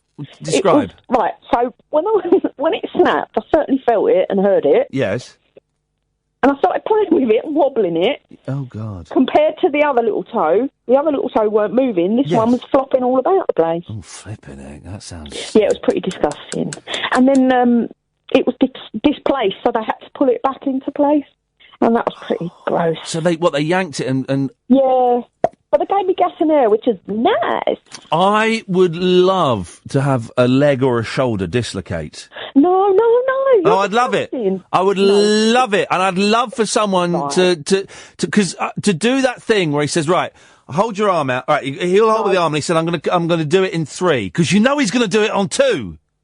Well, she just said, right, I'm going to do it now, because she was Scottish, obviously. Yeah. And I just took that gas proper, and then she'd done it, and I wasn't ready. So I could have punched her, but anyway. You weren't copping enough of a buzz from the gas and the air, the G and the A. Well, these things happen. These things happen, Missy. Thank you for calling. I'll speak to you in 2022. By the way, it's going 0344 499 1000 is the telephone number. So, here are the top 20 skills that apparently we need to teach our children to give them rich, fulfilling lives. What? All right, and I'll see how many of these I do. Make a meal. Shopping for ingredients, preparing food and cooking healthy meals are essential skills to have. What? What? By the age of 12, children should be able to make simple dishes such as pasta and omelettes. Yeah, easy. Easy peasy. Well, I'm saying easy. I'm 43 years old. 44 soon. Oh, imagine that. Bake a cake. Baking is a great, cheap way for parents and kids to spend time together. Oh, jeez. Thing is, you can buy cakes nowadays. Yeah, okay, licking the bowl clean and the spoon and all that is fine. But why don't you just go and buy cakes? Do the washing up. Oh, gee. Our dishwasher hasn't worked for a year. Imagine, for an actual year, it hasn't worked. And we've not bothered to get it fixed. We've had to do the proper washing up. In the sink, of all places. I say we. There will be no one around to clean up after them once they leave home, so they should learn how to do it properly now. I can't believe there aren't kids that don't do the washing up. Really? No. I cannot believe that for 1 second. Clean a room. It is very easy, especially if you're suffering from working parents' guilt, to tidy up after your children. But that is not in their best interests. Teach them to dust, sweep and hoover, starting with their own bedrooms, and you'll have more time for fun family things. My boys love dusting. They absolutely love it. I mean, they're rubbish at it, but they're only 7 and 5. They're babies still. But they love it, because we've got a feather duster. And so they love going around doing the feather dusting and cleaning the windows. Not properly. You know, you still can't really... When was the last time you cleaned the windows? We haven't cleaned... We've been in that house for 4 years. We haven't cleaned the windows once. And we haven't had a window cleaner come round. I wonder if... Because you get windows now that are self-cleaning, don't you? I don't know how that works. I've absolutely no idea how that works, but apparently it does. But you get... we haven't had a window cleaner, I don't think. Unless there's one coming round and I've not noticed. I've been asleep when he's been round. But we haven't cleaned the windows once. I hate cleaning the windows. It really is just the worst job of all time. Isn't it? It's just so much faff. Because if you just do the outside, then you'll sit indoors and you'll look at it and go, look, oh, no, it's all dirty on the inside as well. It's the same thing you've got to do the inside. It's awful. I hate it. I hate windows. 5. These are essential skills. Man alive. What? Dull. 5. Put on a duvet cover and change the bed sheets. One day your teenager will thank you for teaching them this one, as will their future partner. Wah, wah, wah. That is a joke. 6. Use a washing machine. I'm the only person in my house that knows how to use the washing machine. I have to do my own washing because otherwise I have come down and found my clothes. I've found whites in with everything and on like 90 degrees sometimes. And don't use the tumble dryer, the drying cycle on my clothes because it shrinks them. Too late now, though. All the clothes are too short. 7, hang and fold clothes. I don't think that's essential. I don't think that's really one of the great life skills that people need. No teenagers, it says here. Folding is not the same as scrunching. And your favourite top will not be dry tomorrow if you don't learn how to hang it up properly. 0344 499 1000. Late nights with Iain Lee on Talk Radio. Unmissable late night radio with the original king of unconventional conversation. Make contact with Iain. Late night Iain Lee on Talk Radio. We'll get you talking. 0344 499 1000 is the telephone number. If you want to give us a call, you can. We're on Periscope now until midnight, and I'm going to turn you off Periscope at midnight. So enjoy it while you can, guys.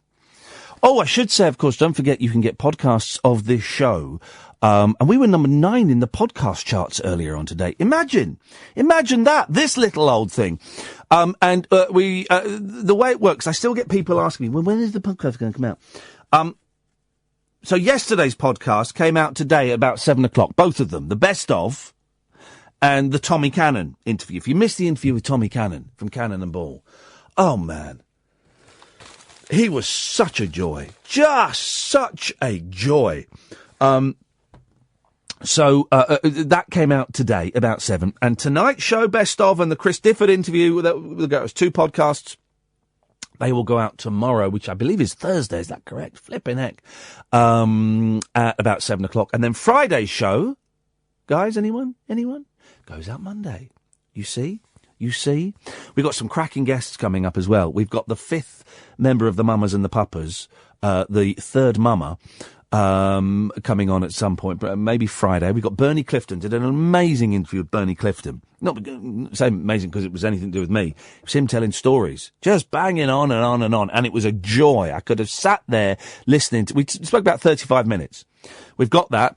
Tomorrow we've got Louis Bath coming on, a name you may not be familiar with unless you like sweary people on Twitter. I'm going to destroy the snowflake. He thinks he's coming on to talk about his interview with Neil Shand, who's written for... name someone famous and funny in the, from the 60s through to the 2000s. He's written for them. Spike Milligan, Bob Monkhouse, all those kind of people. Neil Shand, and he's interviewing Neil Shand as part of the whole city of culture. He thinks he's coming on to talk about that. I'm going to destroy him. I'm going to cuckold him. No, I'm not going to do that. Actually, that's a terrible thing to say. Sorry, I didn't even know where that sentence was going. I retract that immediately. But so he's coming on. We've got Mark Thompson, who's a brilliant scientist, coming on. If you've got any science questions, I tell you what would be nice, because my boys, he does science shows for kids, but he's also a proper scientist. So my boys are going to record a couple of questions each. Kath, get your girls to record a couple of science questions. And let's do that, dear listener. You can call in and speak to him, of course, as you can with nearly all of my guests. But if you've got kids, and they've got kids or old people, right, will get priority. Kids or old people. If you know any children or any old people that have got science questions, record them on your phone, just asking a question for Mark, and email it to me, Iain@iainlee.com. Could you do that? Questions from kids and old people for Mark, and he will answer them. Iain@iainlee.com. We've got delightful lady who is a flat earther coming on soon. We're just finalising the dates as to when she can come on. So loads and loads of guests. We had a real little brainstorm the other day and came up with loads of people. So looking forward to that. And, the lady from Babes in Toyland. And there was someone else I sent a cheeky email to. Who did I send a cheeky email to? There was someone I sent a cheeky email to. Anyway, doesn't matter. We'll see. We'll see, guys. 0344 499 1000 is the telephone number if you want to give us a call. Iron a shirt or a blouse. Why would... Come on. I hate ironing, right? And I've got a big pile of ironing, right? And it's just sort of on the floor. And I've come up with the best solution for it. I have the ironing board and the iron set up ready to go and a pile of clothes by it. When I want to wear a shirt, I pick the shirt and I iron it. And that's it. That's it.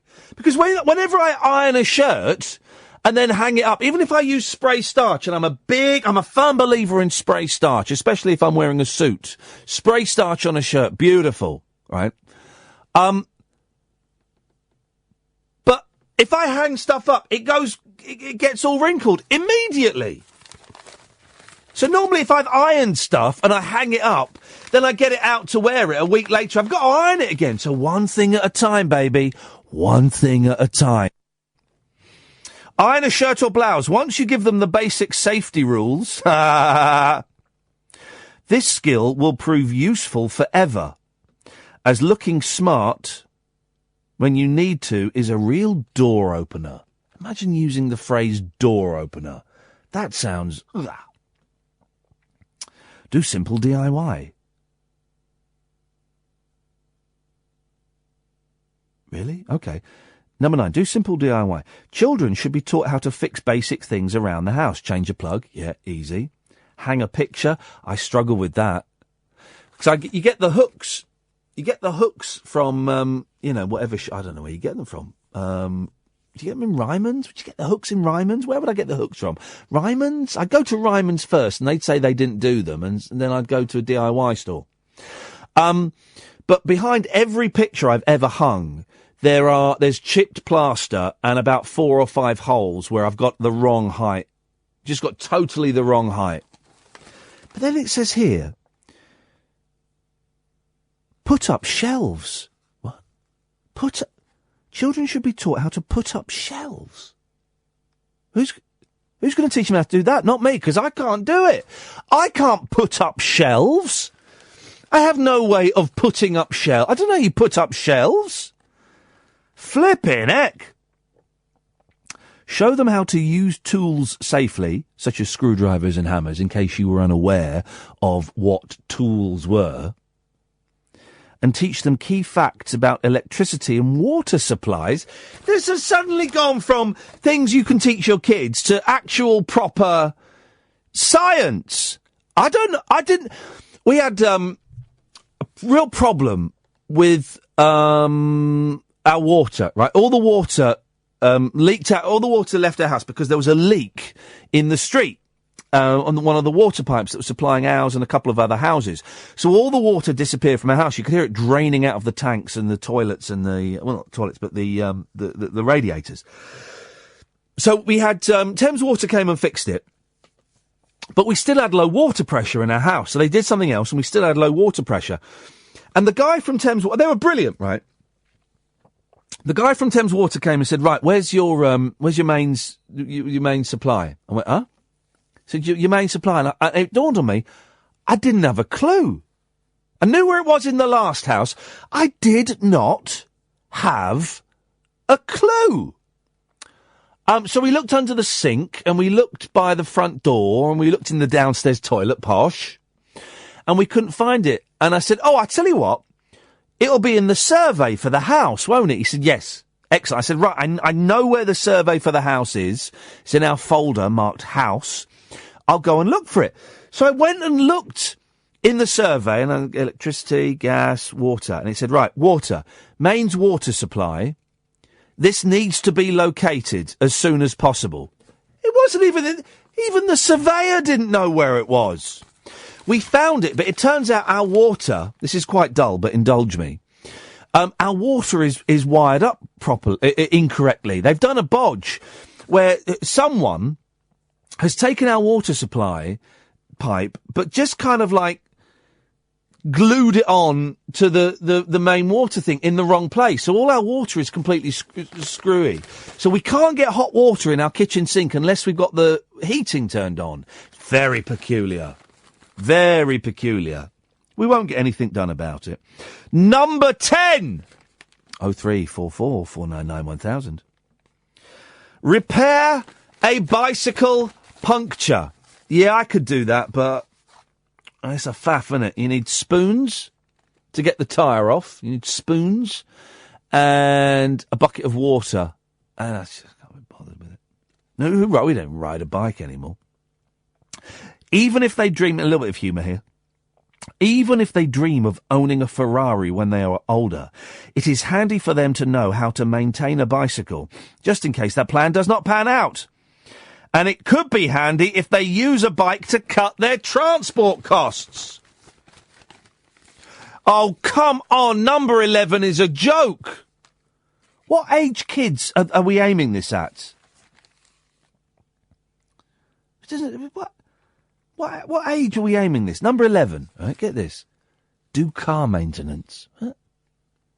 The only thing I can do in the car is put the water in the windscreen wipers and change the light bulbs. Because for some reason, the light bulbs on my Polo go a lot, the front ones. I know how to change them. They're a pain in the arse, but I can do it. Knowing how to change a wheel... That's why I've got AA membership, guys. Not so that my children can change a wheel, although it would save an absolute fortune. And check the oil levels. No. I know when the oil light comes on, I go and buy some oil, and I pour in oil until the oil light goes off. Seems to work, doesn't it? Will help them feel safe and save them time and money. Teaching kids how to wash a car is also a fun activity. It's not fun. My boys do like cleaning a car, but fun? I don't know if I could be so cruel as to do that. Number 12.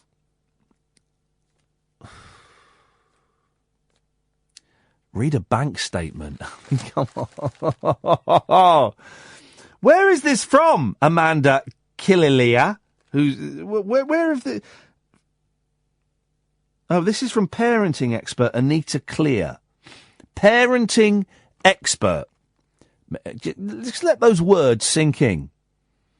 Parenting expert Anita Clear. Says we need to teach kids how to read a bank statement. Is that before or after we're playing Lego Batman, guys? Kids need some basic financial management skills to deal with their incomings and outgoings. Start with them totting up the pocket money, they say. Flip it. Fun. 13 sewing. Yeah, I'll have that. We do not have the same culture of mending things as we used to, but while we may not need to darn socks anymore, darn socks! Everyone will have to stitch on a button or turn up a hem at some stage. No, not everyone will. I've never turned up a hem at some stage. Never done that. You go to the dry cleaners. Dry cleaners will have a sign saying tailor in Mondays to Thursdays. You take it in. Can you just take these up? In fact, who takes trousers up? I buy trousers that fit. Because I'm not 9 and my mum's not buying them for me. You'll grow into that. 14, writing letters. Yes. 15, how to wrap a present nicely. I love my boys wrapping presents because it is just a ball of whatever shape the present is. The wrapping will be a ball of paper and sellotape, and that is it. Make homemade ice lollies. That's a nice one. Yeah, OK, we'll do that. We do that, guys. This is as simple as it gets. Some fruit juice, tap water, and a freezer.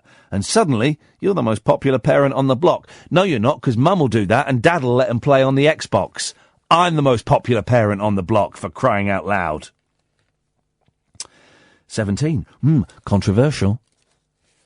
How to apply makeup. Many young girls love to play with their mum's clothes and makeup when they're young. Once they are a little older, teaching your daughter about fashion and cosmetics can be a great bonding experience. I'm always surprised they don't have makeup classes in school. Because the number... I do find it incredible that young women know how to put on makeup. Because think about it, fellas. You wouldn't have a clue. You wouldn't have a clue. What's foundation, for crying out loud? But they should have classes, because not every woman gets it right. I mean, we were watching First Dates the other day. Oh, flipping it. There were some shockers on there. In terms of makeup, just plastered on. It was the weirdest thing. And the eyebrows. Hey. Number 18, descaling a kettle. Gosh, Anita Clear, you really are full of fun, aren't you?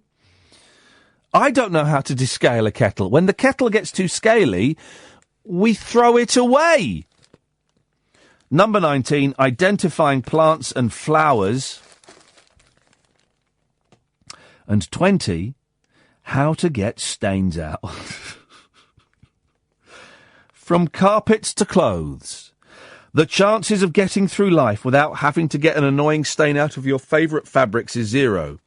You just might have to show them what baking soda is first. What? Don't you mean Vanish? Get the Vanish out. You get the Vanish spray, and you spray it, and you leave it, and you rub it in, and then you leave it, and then you hoover it up. That's how you get a stain out, dear listener. Dearie me. Another hour of this nonsense. If you want to take part, you're more than welcome to. Do pick up the phones. 0344 499 1000 is the telephone number. 0344 499 1000 is the telephone number. If you want to give me a call, you can call in about the stuff I'm talking about, or you can call in about any old rubbish you want. Late Nights with Iain Lee on Talk Radio. Late Night, Iain Lee on Talk Radio. We have ways of making you talk.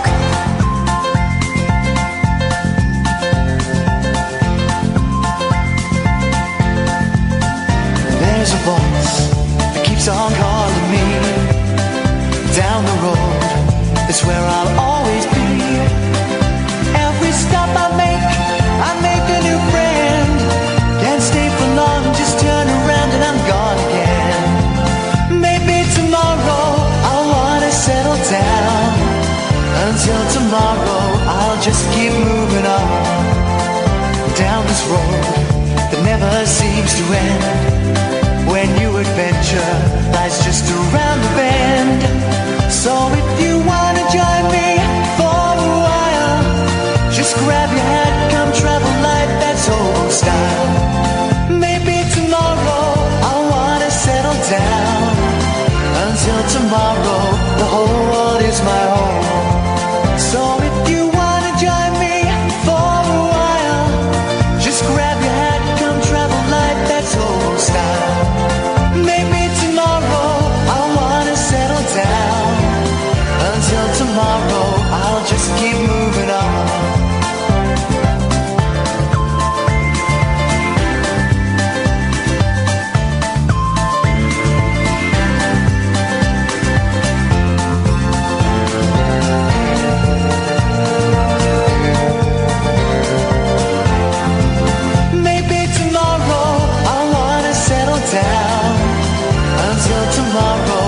Just keep moving on.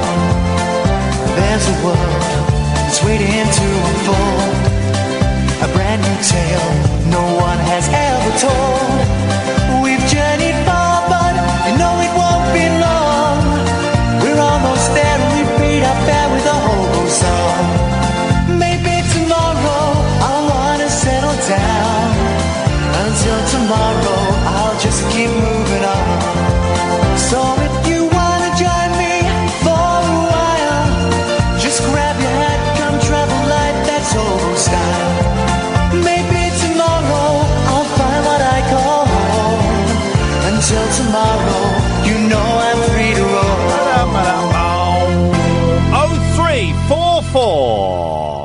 499 1000 is the telephone number. If you want to give me a call, you're more than welcome to. You know this is a late-night phoning show, unlike any other phoning show. I will sit here and talk until the cows come home. You can talk about the stuff I'm talking about, or if you just want to chip in with...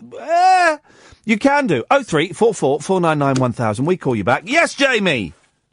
How do we say hello to each other now? We could say hello. Really? Hello? We could say hip, hip, hip. Hip, hip, hip. There we go. You see, that's what you wanted, and that's what you got. That's what I want. The hits. Okay. Is it bad form to steal a game from another well-known and very well-established radio show? Well, it depends. Is it from Scott Mills? God, no. Okay. Well, in that case, it's quite bad form. Whose game is it? It's from I'm Sorry I Haven't a Clue. I don't know if you've ever listened to it. Oh, yeah. I know that, yeah. It's the game where you pick a word and you give that word another meaning. Well, but you know all of that's scripted. Yeah, I know. Right, but I haven't got my team of script writers. That's okay, because we can make our own up. Well, but no. It's a very clever comedy sketch, but it's a sketch. They've got it all written out in front of them. You've obviously got one under your belt. Well, you can look them up, and there's several kind of well-known ones. Well, so you want us to read stuff off of the internet? No, people can come up with their own if we lead them with one or two. All right. Well, I can't think of any. Okay, so I came with two prepared. I didn't do lots of looking up. And did you write these yourself? No. Right, so you're going to read me some jokes. You're going to read me some jokes off of the internet and ask other people to call in with jokes off the internet. I like it. No, but they've got to try and come up with their own. Unlike you. Unlike me. Okay, that sounds unfair. Yeah.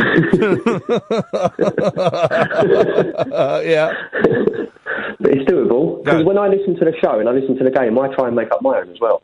So. Do you really? I think they're clever and I think they're funny, but no, I never have because I know that they will have spent ages writing them before. Maybe not ages, but they'll have written them. I mean, they come up with them themselves. Well, do they? Well, I mean, yeah. What makes you say that? They sit there with their comedy writers, so they sit there, they write their scripts. They just have it to hand. Well, yeah, I suspect Barry Cryer does, but I also suspect there are other writers on the show. And Tim Brooke Taylor. Well, Graham Garden's a really funny man. Yeah, but there's only so many of them that they could come up with. I suspect that they're given some of them by other writers. Oh, they must be, yeah. Yeah. God, we're really tearing apart what is actually an excellent radio show. I miss Humphrey Littleton, but Jack D really does. Yeah, I'm glad because they tried a few other presenters, didn't they? Rob Brydon and a couple of others, and I'm glad they settled with Jack D. Fry. Yeah, no, Jack D's but he didn't work on that. Humphrey Littleton was stupendously good on it, though, and his comedy timing was impeccable. And it is filthy. The jokes they make about the woman that's on it, Samantha. It's absolute filth, like proper filth that they're coming out with. And yet it's not censored, and it goes out before the watershed. I know it's it's a funny old world, isn't it? Anyway, go on. What you got? Right. So the first word is disappear. All right. Okay. And it's about hang on a minute. I can do that. It's an Irishman showing off what his phone can do. Oh, see, you can do it. Hey! Disappear. Have a look at disappear. Disappear. See, that works. Yeah, we go. All right. Yeah. Or Jamaican. I was going to say to insult a monarch. Well, peers aren't. Yeah, hang on a minute. Peers aren't monarchs. All right, a lord. Yeah, to insult a lord. Yeah, here we go. Yeah, I like that. Yeah, that'll do. Yeah. The second word was propaganda. Hang on a minute. Oh, it's how you help a goose that's broken its leg. Hey, that's not bad, is it? That's a good one. Turns out this is easy. I was going to say when a Cockney bloke has a real good look around. Propaganda, yeah. Okay, that'll work. I think mine's are better. Mine are much better. Yours are much better. See, when you make them up on the spot, they're much better. Why aren't I on Radio 4 comedy programmes? I was thinking this earlier. You'd be brilliant, and Just a Minute. You would be wicked on Just a Minute. Do you know what? And I listened to Just a Minute. I think I could do Just a Minute. Oh, you'd be so good at it. Yeah, I think I could do it, and I'm always a little bit upset that they've never asked me. Ask them.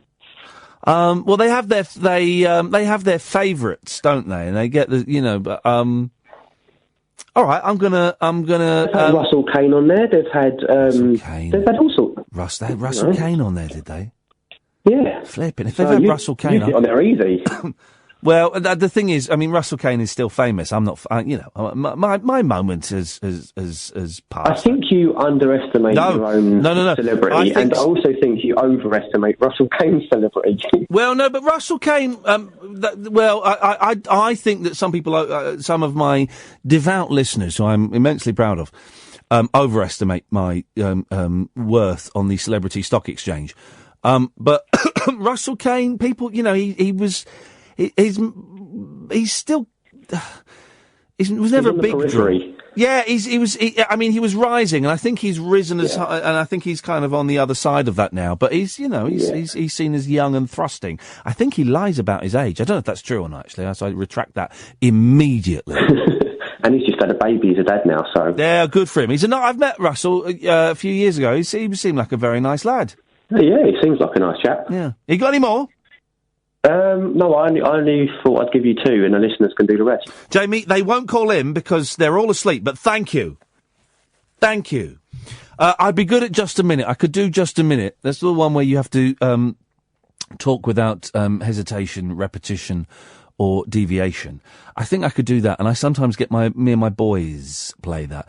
The boys love this. Is the most fun you can have with children between the ages of 5 and 7. I don't know about beyond that.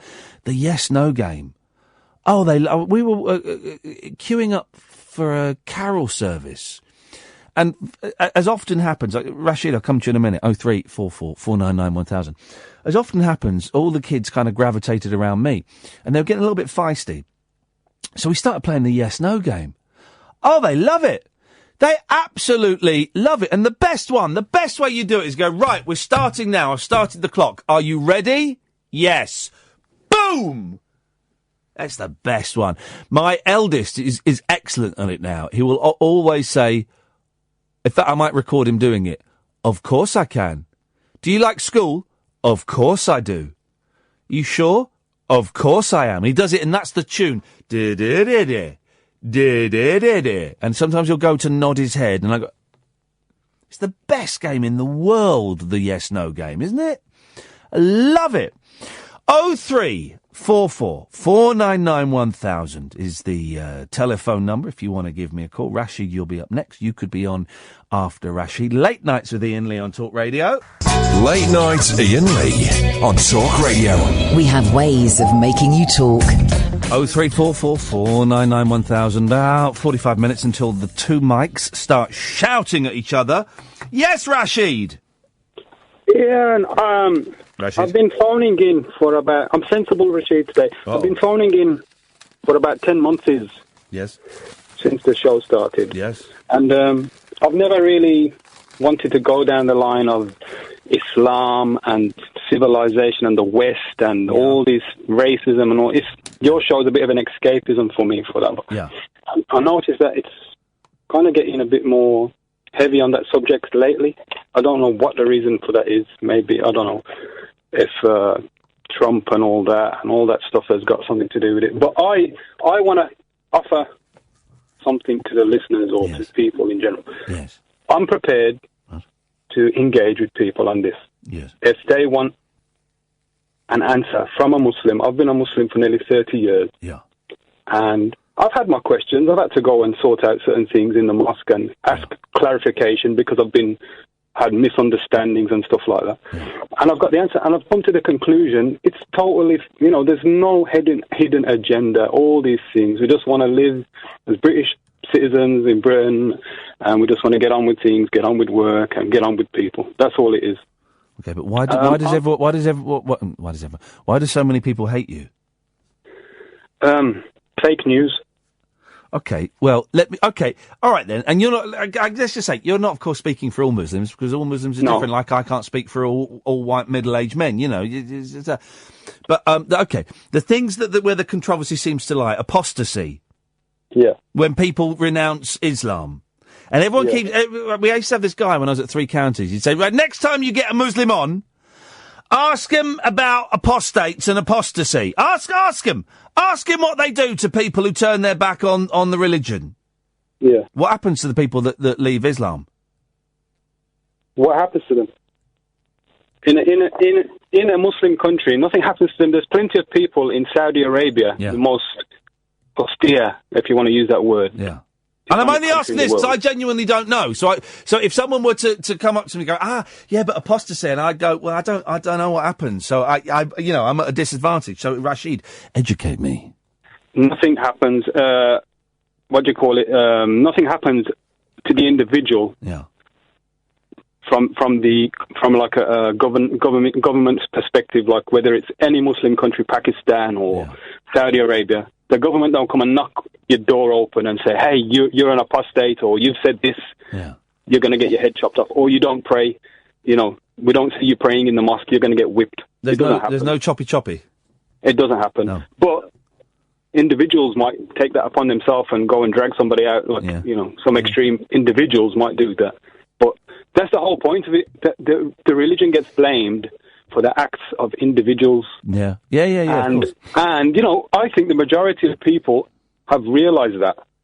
I had some fella last night saying, you show me, when I was doing all my love stuff, he said, you show me one example of where there is love in Islam. I said, well, I grew up in Slough, where there were loads of Sikhs and Muslims and Jews and all, and the local mosque used to go and do food runs for the homeless. I said, there you go, there's your example. He said, well, I don't believe that happened. If it did, they're the only ones. No, the mosque in Slough is the only one, right, one of the mosques in Slough is the only one in the world where they go and do food runs for homeless people. Are you nuts?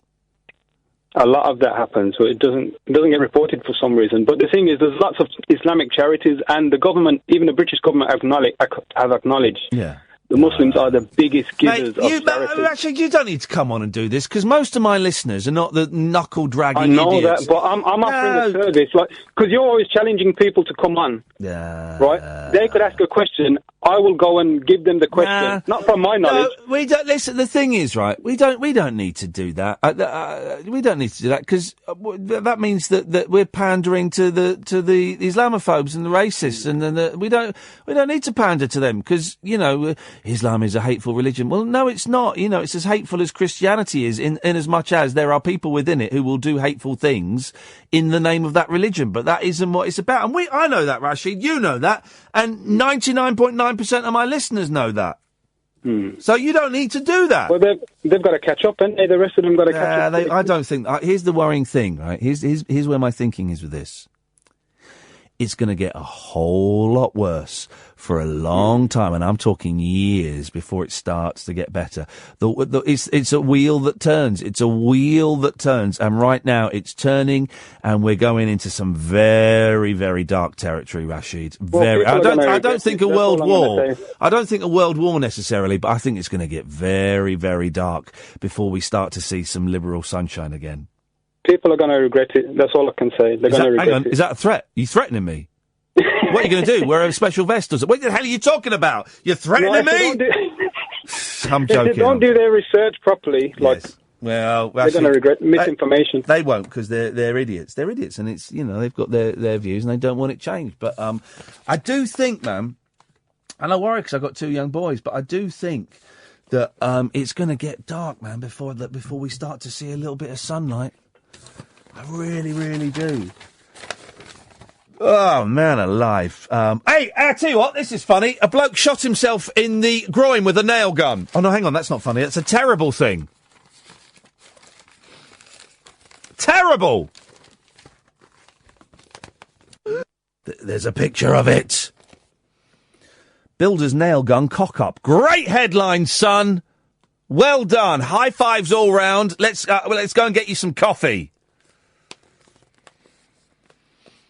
A builder accidentally fired a 3.5-inch nail into his groin. Barely missing his manhood.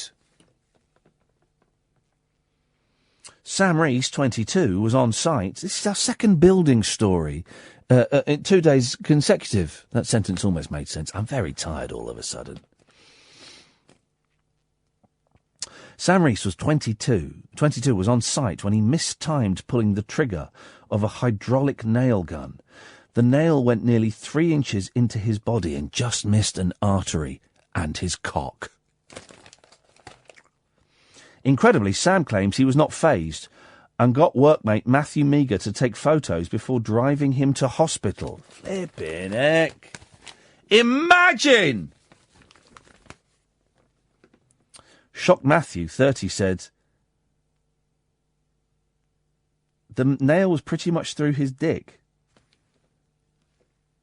He wasn't crying or screaming in pain. He was dead calm. He wanted me to share pictures of it on social media. The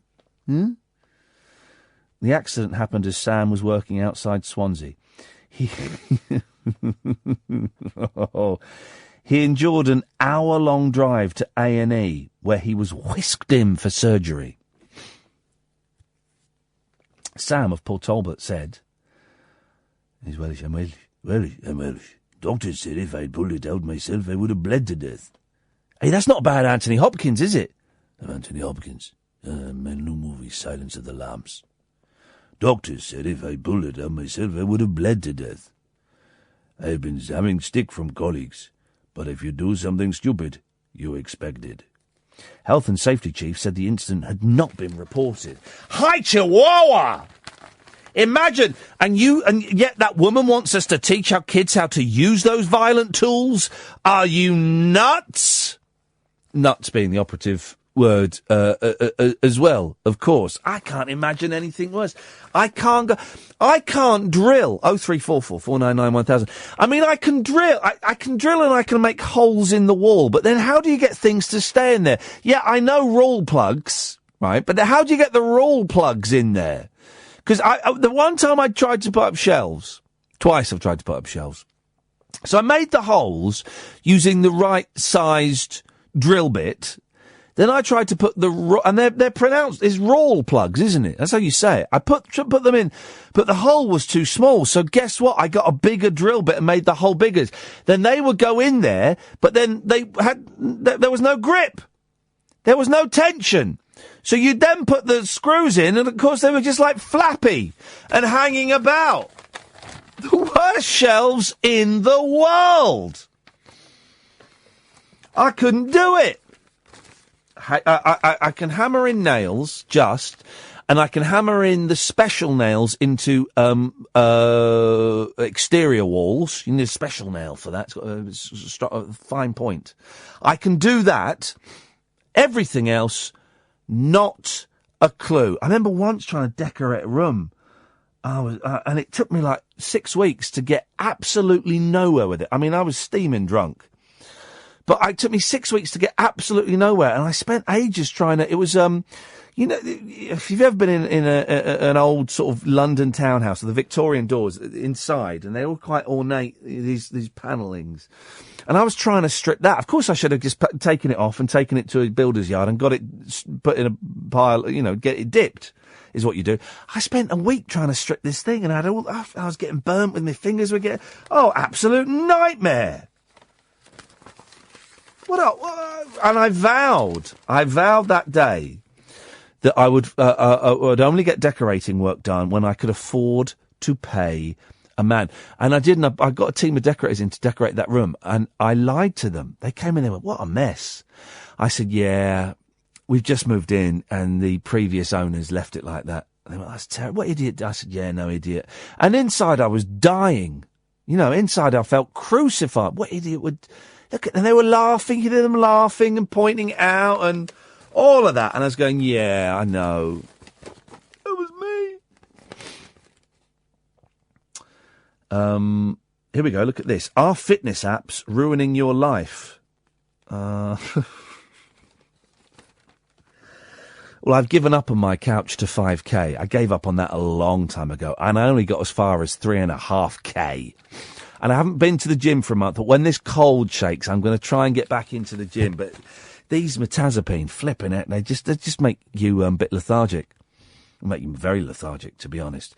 Britain has become hooked on healthy apps and gadgets designed to tell us everything, from how many calories we've just eaten to how good our sleep is. More than 3 million fitness trackers, such as Fitbit and Jawbone, are sold here each year, costing anything from 10 quid to over £200. Really? Fitbit's the little, black wristband, isn't it? I don't know what they do, though. There are approximately 165,000 health apps available to download, and millions of smartphones already have them installed. Oh, yeah, I found out my iPhone has got a health thing on it, and I didn't notice it. Here we go, health. Welcome to health. No, maybe it's. I thought it was set up because I got it to measure how many steps I was taking, but then I got bored of it. It was just boring. So you're taking this many steps. Oh, how does it know how many? My wife's got a watch that tells you how many steps you've taken, and my boy was wearing it, and I was going, how does it know how many steps you've taken? But it does, and I got him to shake his arm, and it didn't do it. It didn't go up, and then he took some steps, and it went up. And I was thinking, how does it do that? Can't be GPS, because it wouldn't be accurate. Maybe it is. I don't know. Flipping no. 0344 499 1000. I'll read this in a second. Late nights with Iain Lee on Talk Radio. Late night, Iain Lee on Talk Radio. We'll get you talking. So, these fitness apps, 0344 499 1000, by the way. These fitness apps. I don't get it, because I know when I'm unfit, because I get out of breath when I go up the stairs. And I know when I'm overweight, because I feel fat, and I'm overweight now. I know these, I know this. So, I don't know what the fitness app is supposed to do. When I go to the gym, I feel a bit better, and I lose a little bit of weight. That's all I need to know, really. Apple's health app monitors everything from walking and cycling to nutrition and sleep. Google Fit on Android phones offers similar data. Meanwhile, our streets are packed with calorie-conscious folk determined to take the 10,000 steps each day. Our snazzy wrist gadgets tell us we simply must do to stay fit. But despite the good intentions, is our obsession with health technology damaging our health? Well, it's a question. I thought it was. I thought they had hard evidence, hard facts that that's what was going on. The booming industry was thrust into the spotlight this week following claims from one leading expert that most apps and trackers had no real evidence base for their use. What? People are spending money on a load of old bunkum? Who'd have thought it? Dr. Greg Hager, an authority in computer science, added their one-size-fits-all approach could be harmful. At a conference in Boston in the United States, he tore into the central premise of gadgets, such as the hugely popular Fitbit, which demand you walk at least 10,000 steps a day. He said there was no evidence walking that far was any good. What? He said, why is 10,000 steps important? It turns out in 1960 in Japan, they figured out that the average Japanese man, when he walked 10,000 steps a day, burned something like 3,000 calories. That's why they thought the average person should consume. That's what they thought the average person should consume. But so they picked 10,000 steps. But is that the right number for any of you in this room? Who knows? It's just a number that's now built into apps. Yeah, but it can't hurt to help you, encourage you to walk a bit more. We should all walk a bit more. You know, I mean, that seems to me pretty obvious that, you know, you should all walk a little bit more. And, you know, I mean, it's boring and we all drive or get the tube nowadays, but walk walking's a good thing. Imagine everyone thinks they have to do 10,000 steps. Oh, here we go. But you're not actually physically capable of doing that. You could cause harm or damage. Well, then that's just stupid, Professor. That's just nonsense. Because, if people aren't physically able to walk it, they're not going to walk it, you muppet. One woman who agrees is Lauren Westmore. Single Lauren, 27, who works in marketing, says trying to hit 10,000 steps a day left her badly hurt. She's a muppet, then. Lauren of Camberwell, London, said, I became so obsessed with my Fitbit, I upped my exercise regime to 10,000 steps a day, 7 days a week. That's the equivalent of running 5 miles a day. What? How have you worked that out, Lauren? After about a year, I ended up with a highly inflamed ankle. All the running had aggravated... Well, no, hang on. Well, she's saying that she ran the 5 miles a day. What? All the running had aggravated an old injury. But even with a painful ankle, I felt I couldn't stop. Well, Lauren, I suggest you're a massive plum then. That's not the Fitbit that's making you do that. You've worked out that walking 10,000 steps is the equivalent of running 5 miles a day. So you're running 5 miles a day, and then you've hurt your foot, and you've decided to carry on running 5 miles a day. Well, that's just nuts.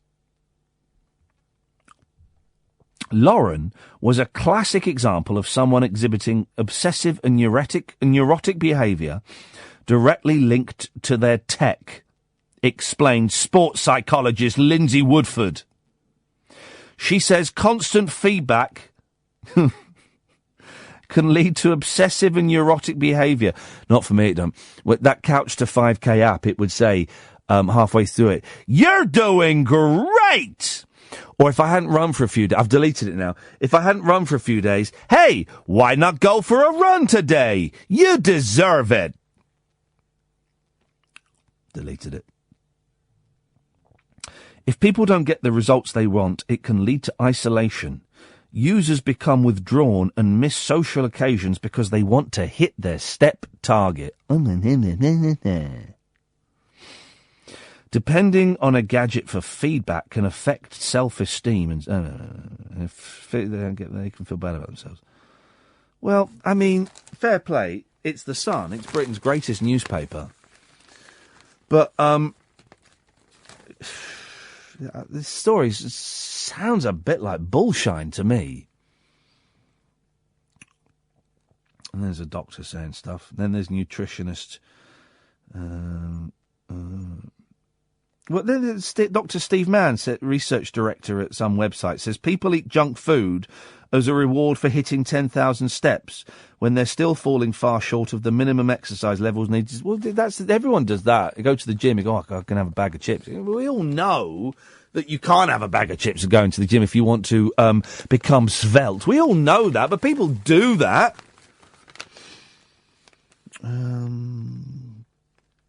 Fitbit responded, here we go, Fitbit, by saying its devices are not intended to be scientific or medical devices, while Jawbone said, I don't know what this Jawbone is. Not seen this. I don't need to see it. I'm sure I'll be all right without knowing. The device tested used older technology. Many high-tech trackers and apps have now been developed to help you monitor your sleep patterns. There's a setting on my phone about sleep. And where is it? Sleep. I don't know where it... Oh, I can't find it now. I think I deleted that as well. But there's an app on there that reminds you when it's time to sleep. It's time to sleep when I'm tired. Well, when I am tired, when I get home, I read for 20 minutes and then I go to sleep. But here's the thing, right? Here's the thing that smartphones and apps and computers have done. They've made us stupid. People are stupid. I'm stupid and you're dumb. And we need computers to tell us what to do, because we're as thick as anything, man. We're really thick. We've allowed ourselves to become stupid. Many high-tech trackers and apps have now been developed to help you monitor your sleep patterns. They promise a lot, with some even claiming to measure the time you spend in each phase of sleep. That doesn't mean anything. But again, the results are to be taken with a pinch of salt. Sammy Margot, author of The Good Sleep Guide, believes we've become over-reliant on technology. She says, we've lost our intuition. Sometimes we have to change the variables, cut out caffeine rather than looking at the tracker. She wants us not to use technology, but to read her book, which is just as dumb as using technology. I'm sure her book is an excellent book and well worth every penny if you go and buy it. But, if you need a book to tell you how to get to sleep, go to bed, have warm milk, and leave your phone downstairs. There you go. Go for a long walk. Yet despite the concerns, many personal trainers still agree that tech is a great way of getting people active and saving a fortune on costly gyms. My gym, 20 quid a month. I can cancel it any time I want. And it's a 24-hour gym. That's weird. 24-hour. And when I joined, I kind of thought, yeah, you know, I might go to the gym after I'm not going to go to the gym at 2 o'clock in the morning. What the hell goes on there? Imagine the type of people that are there. With their micro penises shriveled by their huge intake of steroids. Celebrity trainer. What? It's like celebrity chef, yeah? It means nothing. Celebrity trainer Lucy Wyndham-Reed said, these days we lead such sedentary lifestyles, so gadgets like the Fitbit are a great way of encouraging you to get up and move about a bit more. It also means you can be more active without having to put on your gym kit. You can make yourself be more active at home or in the office. Here's what you do in the office. Instead of sending an email to the person who's 6 desks away, get up and walk the 6 desks and talk to them. And then go and sit back down. Do that, you lazy fat gits. What a load of old guff. 0344 499 1000. Late nights with Iain Lee on Talk Radio. Late night, Iain Lee on Talk Radio. We have ways of making you talk. I'm not going to give out the phone number because no one's calling in, and that's absolutely fine. But, you could help me with something. I have started to become obsessed with sort of documentary series that were on at the turn of the century, and I've just finished watching Series 1, only Series 1, because Series 2 is a load of old tosh, of A Place in Greece, which follows these two gentlemen, this couple, and their friends, and they have this dream to buy a plot in Crete and build this house and blah, blah, blah. And if you've not seen it, it's absolutely brilliant. Absolutely brilliant. Some of it's staged, but it's very, very funny, and it's a complete car crash.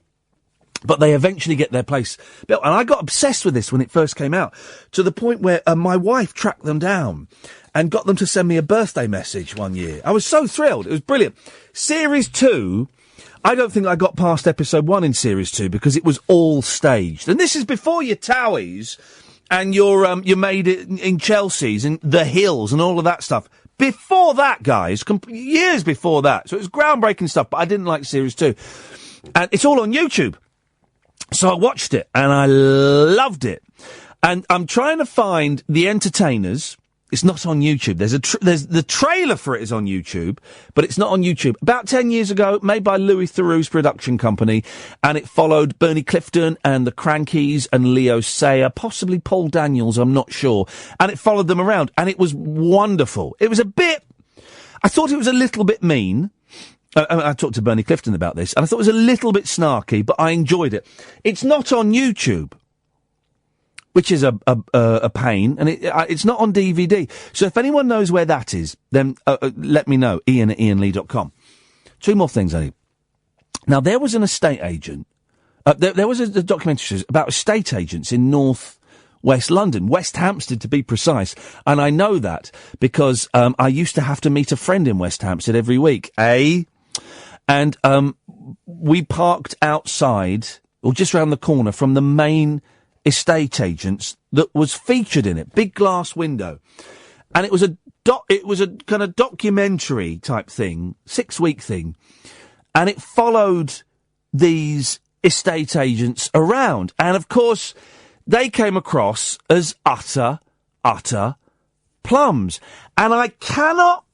This thing happened. It went out probably BBC Two, I would imagine.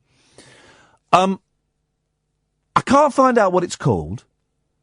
And I can't find the series at all. Anywhere. And am I the only person... I tell you what, I will give up the number in the vain hope that someone listening going, oh yeah, I know, I've got it on VHS somewhere. Am I the only person that ever saw this programme? 0344 499 1000. It was brilliant. Another series that was so good that we used to pass it around on bootleg videotapes. The Big Shop.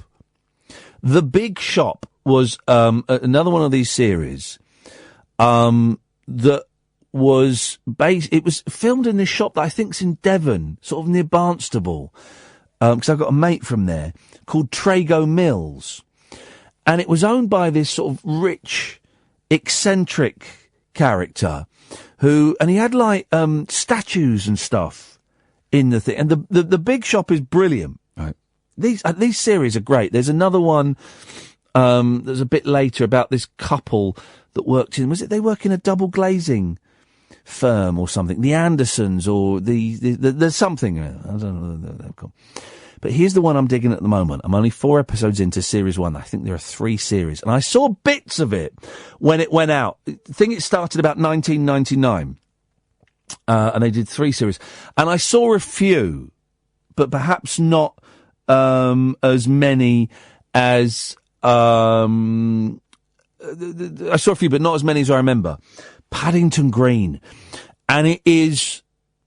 Oh, it's brilliant. I'm just doing them back to back because they're 24 minutes long. They're all on YouTube. I'm just doing them back to back. I'm sitting in Costa watching episodes of Paddington Green.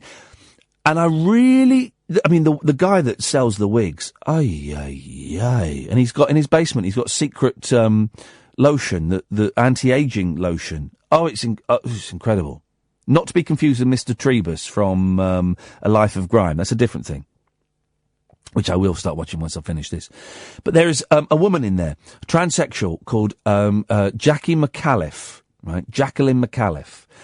And I'm really trying to track her down to see if she'll come on the show. Because I know that if you've seen that programme, she'll be the character that you remember. She's certainly the character that I remembered. And I was talking about it on Twitter, and a lot of other people went, oh, yeah, I remember she was working as an escort, and I believe that she's released a CD, because she's a brilliant pianist as well.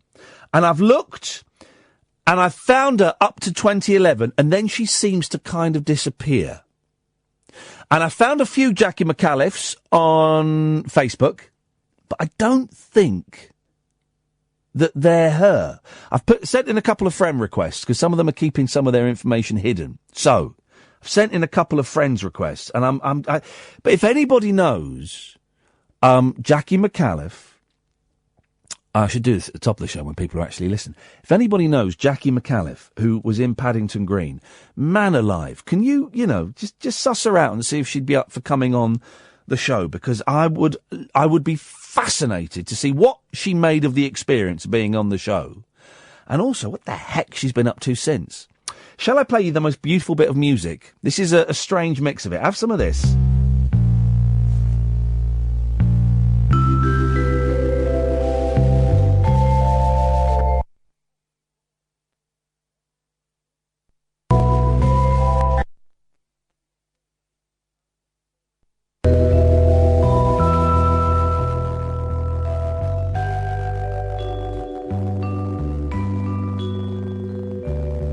It's not going to work.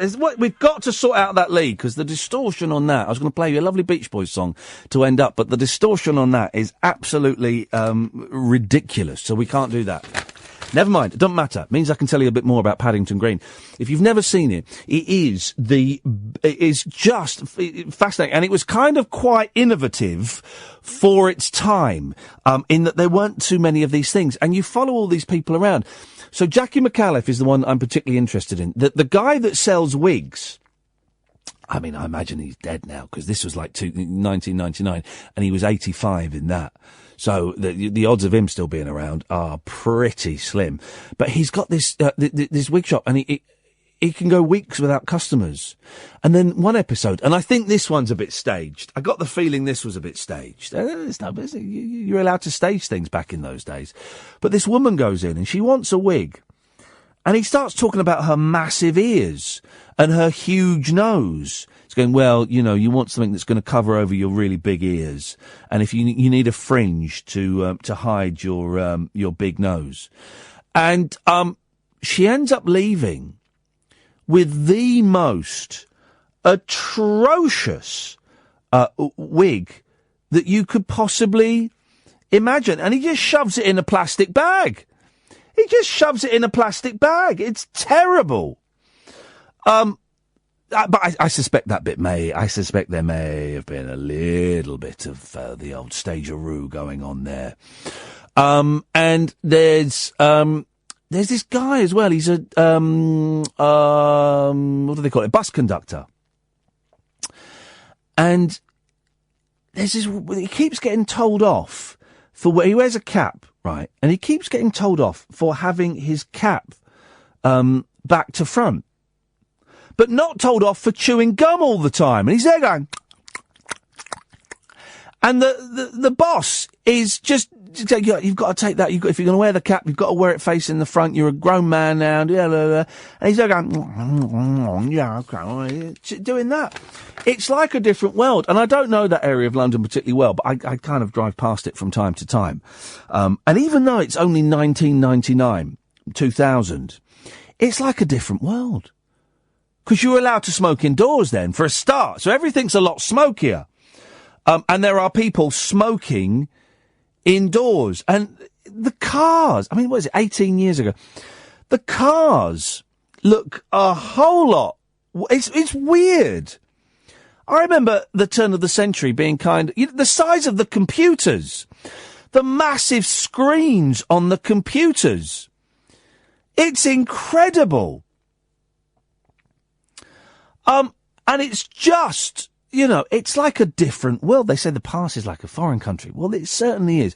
I thoroughly recommend it. If you get some time, it takes 2 episodes for it to start working, I found, at Paddington Green. It takes 2 episodes to get into its stride, but it's well worth it. I'm going to cane the whole thing. Probably not tomorrow because I've got the boys, but maybe at the weekend. I don't know.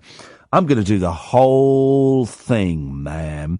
But Jackie McAuliffe, if anybody knows where she is, if you can drop me a suitably discreet email, then that will be wonderful. Iain@iainlee.com. Don't forget, we've got live shows coming up. If you want to come and see them, I'm performing Iain Lee versus Radio at Birmingham at the Glee Club on June the 4th. If you go to the Glee Club's website, guys, you will find out how you can get tickets. That's it, dear listener. We'll be back tomorrow with Louis Bath talking about Neil Shand and all kinds of other bits and pieces. I don't know what we're going to get up to. Until then, from us, ta-ta. Talk Radio. Digital debate for the UK. Pick up your phone and talk radio. We'll get you talking.